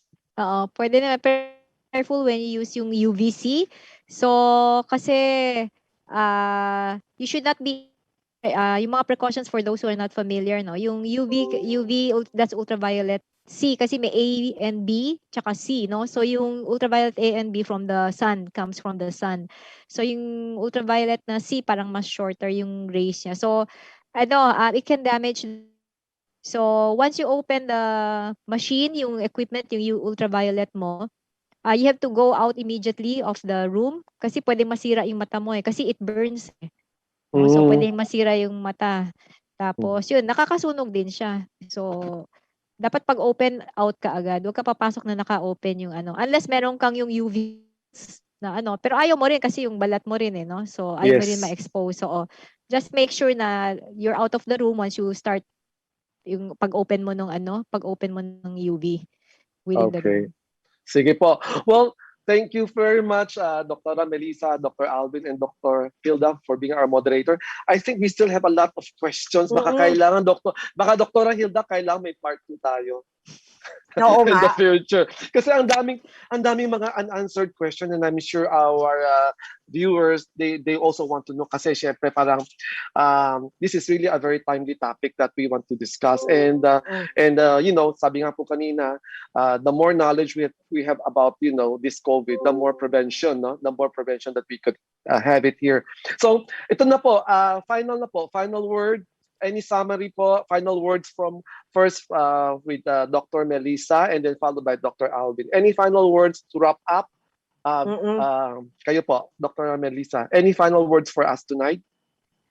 Well, from me, COVID, it looks like the COVID will linger, no? It will last for siguro few more years, no? So right now wala tayong magawa. Practice talaga yung safety precautions, yung apat dapat. So wear your face mask, wear your face shield, safe distancing. Actually you mentioned kanina airborne, pwede din airborne, pero meron din siya yung sa droplet, no? Meron tayong 6 feet distance.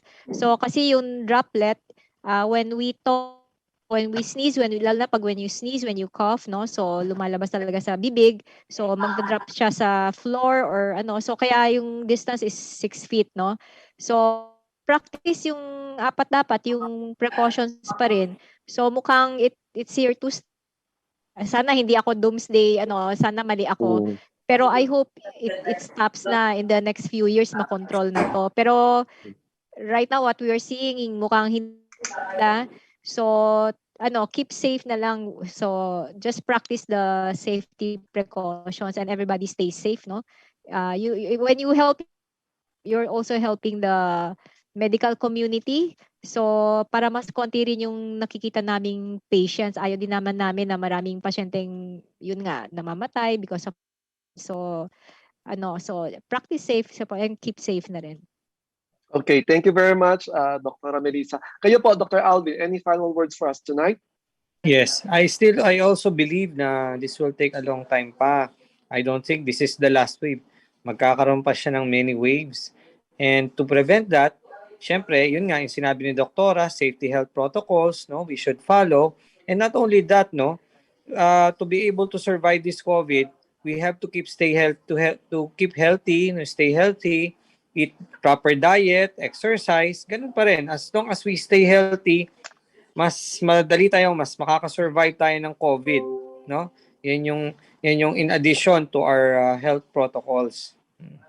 Okay, thank you, Dr. Alvin. Dr. Hilda, partner, would you like to add anything as we come to the end of our webinar tonight? Do you want to add anything on top of Dr. Melissa and Dr. Alvin? For me, hindi pa tapos ang laban. Kahit for me, ang ginawa ng IATF na up to October 15 nasa alert level 4 tayo. For me, tama po ang ginagawa ng ating government ngayon. So alert level 4 up to October 15, tama po 'yon.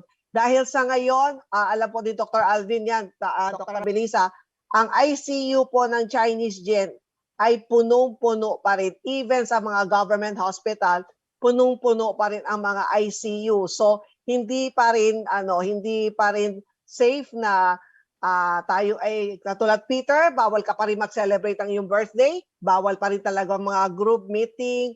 Yung tama ang ginagawa natin to virtual lang na ang kaya natin gawin sa ngayon. I think this will abot to hanggang next year election. So iwas kailan talaga natin mag-ingat talaga lahat at wag natin isipin na wow mag-alert level 3 na tayo or 2 mag-iisip na naman tayo ng mga party o wag makakaroon ng sabi natin na meeting iwas muna po tayo, hindi pa tapos ang laban. Yan lang po ang mai-share ko po sa inyong lahat. Thank you very much, Dr. Melissa, Dr. Alvin, and Dr. Hilda. Ang inisip ko lang, baka next year, paano tayo magboboto, di ba? Next year is presidential election. So, ibig sabihin, delikado pa rin lalabas po tayo magboto. Ganun po yun. Bawal, no? Siguro may oras. Depende na sa government, they should control yung yung mass na yung coming out of yung people who voters. So, the government should control that. I don't know kung kaya ba nila kasi maraming lalabas dyan eh. So yes. dapat ingat lahat. Yeah, kasi I'm thinking by next year sa election tapos lahat lumalabas, baka magkaroon na naman tayo ng bagong wave, no? Kasi kung let's say sabihin natin na we're not yet out of the woods, COVID is still here to stay for a few more years. So really have to be very careful and we need to take precautionary measures. Sige po. Well, thank you very much on behalf of St. Stephen's High School Alumni Association. We would like to thank, our distinguished guest speaker tonight, Dr. Marisa Lim.Bagay and Dr. Alvin Dela Cruz. Thank you also to my very able and accomplished partner, Dr. Hilda Kauangs, for helping in moderating our discussion tonight. Right now, we would like also to take this opportunity to show our appreciation to our two guest doctors. Can we have the certificate? Okay. So we are now going to present a certificate of appreciation. This certificate is awarded to Dr. Melissa Lim.Bagay for sharing valuable insights during the St. Stephen High School Alumni Association COVID-19 Awareness Webinar held on the 1st of October, year 2021. Signed by Ms. Anita Kausi, President, St. Stephen High School Alumni Association. Thank you very much, Dr. Melissa. And our second is, this certificate is awarded to Dr. Alvin de la Cruz for sharing valuable insights during the St. Stephen High School Alumni Association COVID-19 Awareness Webinar held on the 1st of October, year 2021, signed by Ms. Anita Kausi, President of St. Stephen High School Alumni Association. Maraming salamat po. Thank you po. Sana Thank you. po ay maulit po ulit. May part 2, no? Kasi I'm sure marami pa kasi tayong mga other questions, but because we are actually time constrained, no? Kasi otherwise baka hindi na tayo matutulog, di ba?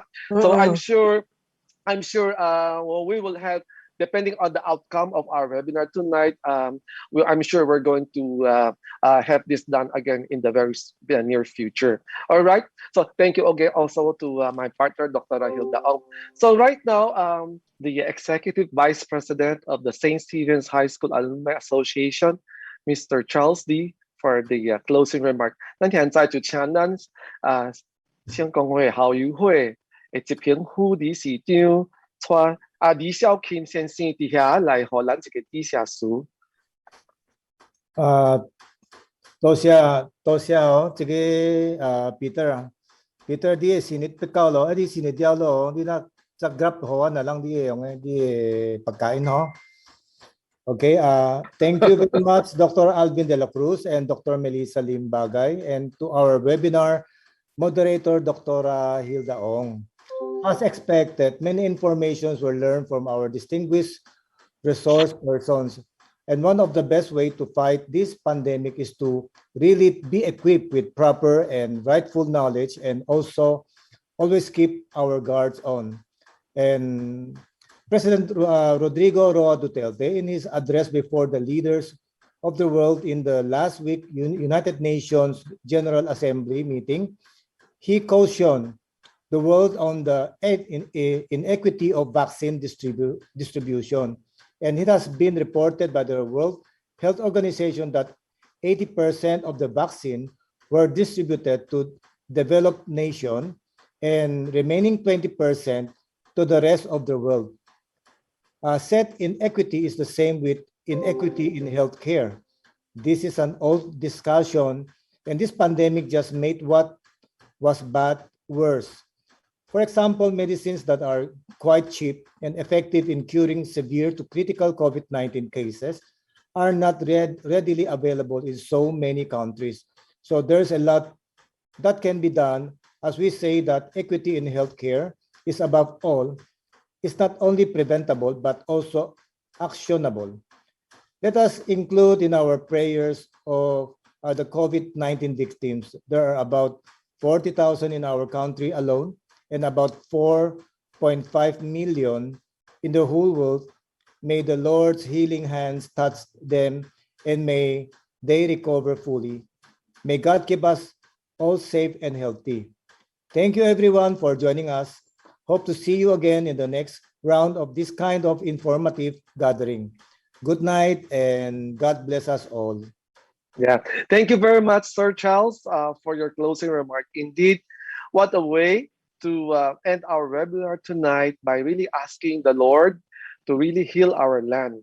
As you mentioned, you know, we are still have many cases of COVID here in our country. And as our program comes to end tonight, again, thank you very much for everyone who stayed, you know, for this 2 hours and 15 minutes. Thank you very much again for your support. Thank you also to our distinguished guest speakers and to my partner, Dr. Hilda. And thank you for everyone who take part, the behind the scenes, for all your support and all your help to make this webinar successful. And so until next time, I'm your host, Mr. Peter Tiope, proud to be a Stephanian. Good night and God bless. Bye-bye.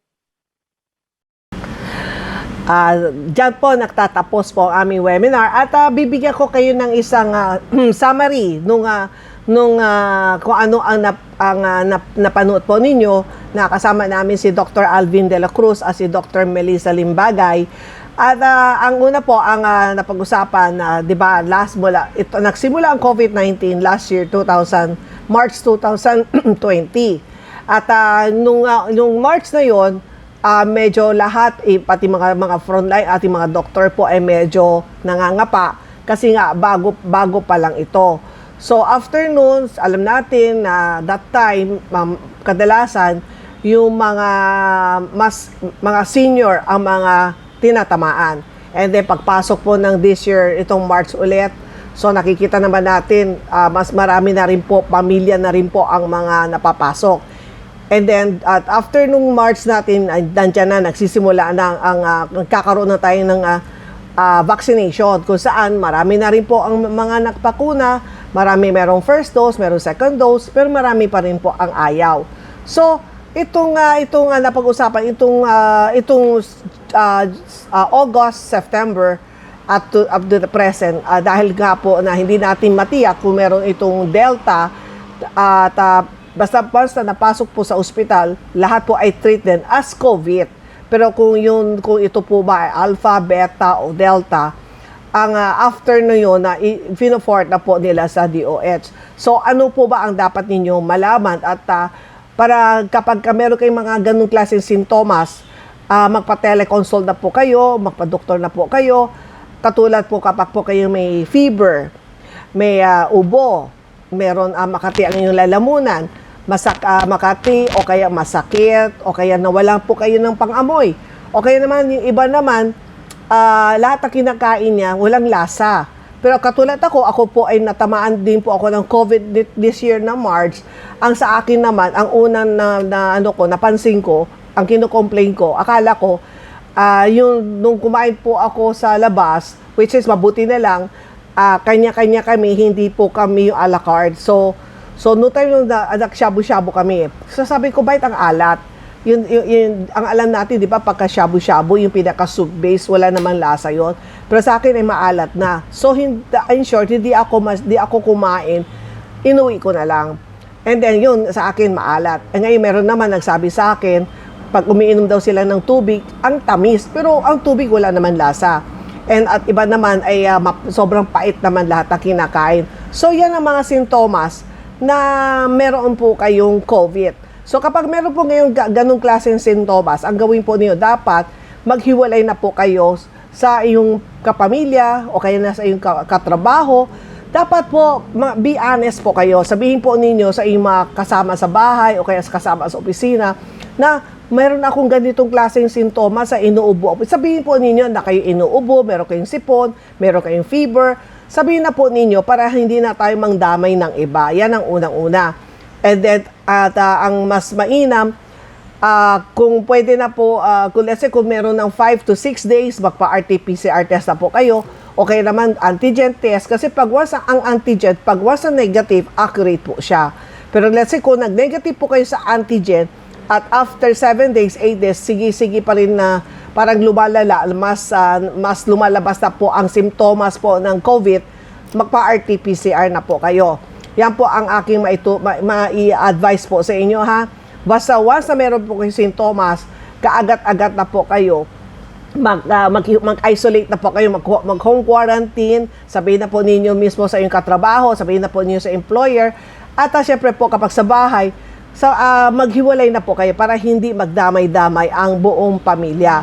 At kapag sabihin naman natin na ikaw ay nag-positive, so let's say today nag-positive ka, huwag ka agad magpapa-RT-PCR ang kasama sa opisina o kasama sa bahay.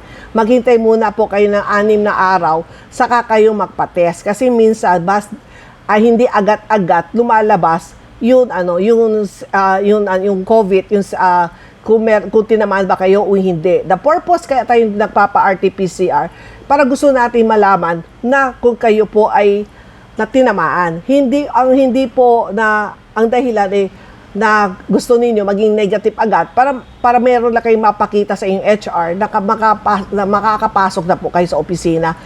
Hindi dapat sa panahon ng pandemic, wag po tayo maging selfish, wag po tayo makasarili. isipin naman ninyo ay yung mga kasama at hindi natin masabi kung kayo po ay asymptomatic o kaya malakas ang inyong immune system. Paano naman kapag meron kayong nakakasama na mas matanda o kayo naman mga unvaccinated, maawa naman po kayo. Yan po ang ang isang maituturo ko po sa inyo. Kaya pagka antigen test po, pag positive, accurate po yon. Pero pag negative, obserbahan po ninyo muna kung meron po kayong sintomas na nararamdaman after no antigen. Maari negative po kayo ngayon sa antigen, pero after 2 to 3 days, lumalabas na po yung masakit ang lalamunan o kaya nilalagnat o kaya inuubo. Yun po ang isa pang may ipapayo ko po sa inyo. At sa mga naman, sa mga ayaw magpa-swab test, dahil sabi nga nila, pakiramdam ko na meron ako. So kung ayaw po ninyo magpa-swab test, ang gawin lang po ninyo, mag-quarantine po kayo ng 14 days. Maghiwalay lang po kayo. 14 days, maghiwalay kayo. At doon sa 14 days na yun, wala kayong fever. Yun lagi sinasabi. At doon sa 14 days, wala kayong fever, wala kayong ubo, sipon, hindi makati ang inyong lalamunan, hindi masakit yung lalamunan, hindi makati. At okay lahat ang panglasa po ninyo. At in short, wala kayong nararamdaman out of 14 days, pwede na po kayo bumalik sa inyong trabaho. At ngayon po, sa ngayon, effective pa rin po ha. Kailangan pa rin po ninyo magsuot ng face mask, lalo na kapag meron isa na positibo sa bahay, mag-face mask po kayo. At kapag naman po kayo nasa labas po, pumupunta po kayo sa bangko, supermarket, at nag-order ng pagkain, basta sa mga taong lugar, pumupunta kayo sa mga government agency, mag-face shield po kayo. Kasi yun mas maganda pa rin po na may dagdag po na may aside from face mask, face shield, let's say pumupunta kayo sa palengke. At higit sa lahat po, nabanggit ko doon sa interview natin na kailangan lagi po maghugas ng kamay, wag lang umasa ng alcohol Kailangan maghugas ng kamay, sabon, tubig, at and then kapag tapos ang kamay natin, huwag hawak sa ating mukha. Ngayon, mga nagtatanong kasi kapag po kayo ay na-admit sa ospital. Kasi sa ospital ngayon, minsan mga 10 days, pinapa-discharge na sila. At minsan naman, hindi na po pinapa-swab test na. Basta after ng 14 days, hindi na kailangan na ipa-swab test para malaman kung negative. Kasi minsan talaga, after 14 days, ang virus ay patay na. Pero dahil very sensitive po RT-PCR, nagpa-positive pa rin. So, kapag po kayo ay naka 14 days na, no need na magpa-swab kung alamin po kung kayo po ay negative. Dahil after the 14 days, wala. Pero basta after the 14 days, wala na lahat ng sintomas, walang ubo, walang fever, walang sipon, at hindi masakit ang inyong lalamunan, okay ang pang-amoy po ninyo. So, safe na po kayo, hindi po kayo nakakahawa sa inyong mga kasama. So, no need na po magpa-swab test. At yung mga nagtatanong naman, kung kapag sila po ay galing sa ospital, na-discharge na po sila ng ospital, yung mga hindi pa po nababakunahan, pwede na po sila magpabakuna na kaagad at kinakailangan na. Dahil kahit na paano, kapag po kayo ay vaccinated, malaki ang naitutulong dahil nakita natin sa survey, based doon sa mga pumapasok sa ospital, yung mga unvaccinated, sila po ang medyo mas grabe talaga. Ang kanilang, kumbaga mas grabe kapag sila na-admit, napakahirap po talaga. Kapag sabihin natin, makakaraos kayo, pero yung hirap, let's say, kunwari, meron mga fully vaccinated na papasok, pero kadalasan, lang sila, mild lang o yung iba, hindi na kailangan ng oxygen. Unlike doon sa iba, yung mga unvaccinated, yung mga nakilala ko, ay kailangan high flow machine na. Tapos minsan, kung hindi kaya ng high flow, nai-intubate na sila. So, yun po ang hirap na dadanasin. So, kung sila po ay nagpa-vaccine, medyo mas maganda ang nagiging kalabasan kapag sila chine-check nung kanila mga doktor. So, yun po, hanggang maaari po magpa-vaccine po kayo. Huwag kayong maniniwala sa iba. Bakit yung iba nabakunahan, tinatamaan pa rin. Tama po kayo, tinatamaan. Pero kadalasan, naagapan o kaya mild lang o kaya nasa bahay lang po sila. Pwede sa bahay lang po sila mag-quarantine at hindi na sila ina-admit po sa ospital. So yan po ang mga napag-usapan natin. At kapag sa pagdating po naman sa oximeter naman, dapat po meron po kayong sa sa bahay po na oximeter. Kaya ako lagi po, yan ang sinasabi ko po sa lahat ng mga nagtatanong sa akin. Dapat po meron po kayong ganitong oximeter. So ang normal talaga is from 96 to 99. Pero once na ito ay nag-fall ng below 94, 92, 90, 92, kailangan na po ninyo tumawag pa sa inyong doktor at alamin po, lalo na kapag below 90, kailangan takbo na po sa ospital. Baka maging too late na po. Hanggang mas maaga po, mas madali pong gamutin. Kasi meron po kami mga kakilala, marami po in denial. Sinasabi nila, ay wala to, na ano lang ako, kumbaga binat lang to, o kaya nabasa lang ako ng ulan. At gano'n naman ako lagi. So, sa nakakadelay, nung bigla kasi kasi ang COVID, hindi mo masasabi, bigla yan. So, ang nangyari, pagpasok niya, bigla nag-drop to 70 plus, meron nga 40 plus, hindi na maagapan na sa hanggang maaari po. Kaya meron po kayong oximeter, tandaan po ninyo, kapag nag-fall below 94, kailangan magpa-consulta na po kayo sa doktor, magpa-teleconsult na po kayo. Pag nag-fall, pagka sa 90, 92, kailangan punta na kayo kagad sa ospital. At yung mga iba tinatanong, kailan daw sila magpapa-antibiotic. So far, based sa mga interview ko po sa mga doktor, kapag meron po kayong mga ganun sintomas, may ubo, sipon, lagnat, kaya mag-take na po kayo ng antibiotic. Pero mas maganda, kailangan meron pong guide po ng mga doktor. So, kaya ngayon, wag po kayo mag-panic. Kaya lang, kailangan, kapag may positive, ang unang gagawin, maghiwalay ka agad, ha? Maghiwalay ka agad. Yun, kung let's say, ang isa ang positive, maghiwalay na siya, magtago na lang siya sa kwarto. Tapos, yung pagkain po niya, ulam niya, ilalagay lang ninyo sa labas ng pintuan, katok-katok na lang. Tapos, bukunin niya yung ulam, papasok. Tapos, may sarili na siyang no sharing na po sa mga gamit niya. Yun lang po. At ito po ay 14 days na home quarantine. Ito naman ay so far po, sa marami naman ng nakausap namin ay okay naman po, nakapag-recovered po lahat. Kasi meron na po ako nakakausap na buong pamilya ay tinamaan. Pero yung buong pamilya naman ay vaccinated. Except yung kasambahay po nila, yun ayaw magpa-vaccine. Yun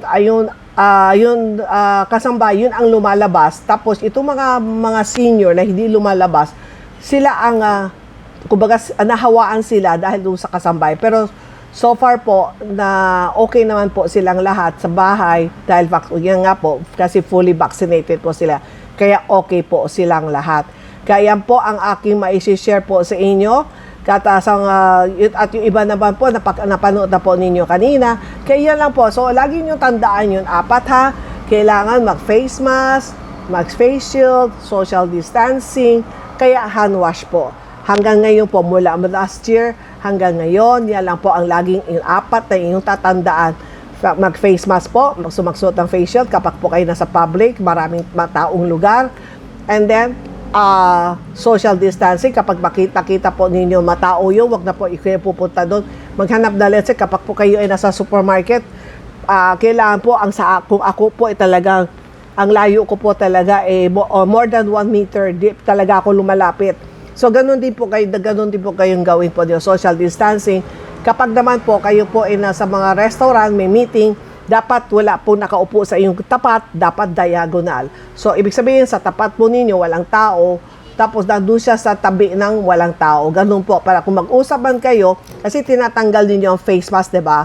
Kapag nag-uusap, kung tumalsig man ang laway niya, hindi sa iyo ang tama. Dahil hindi ang droplets naman, di naman pa side views, pa diretso. So, yun po ang iyong laging tatandaan.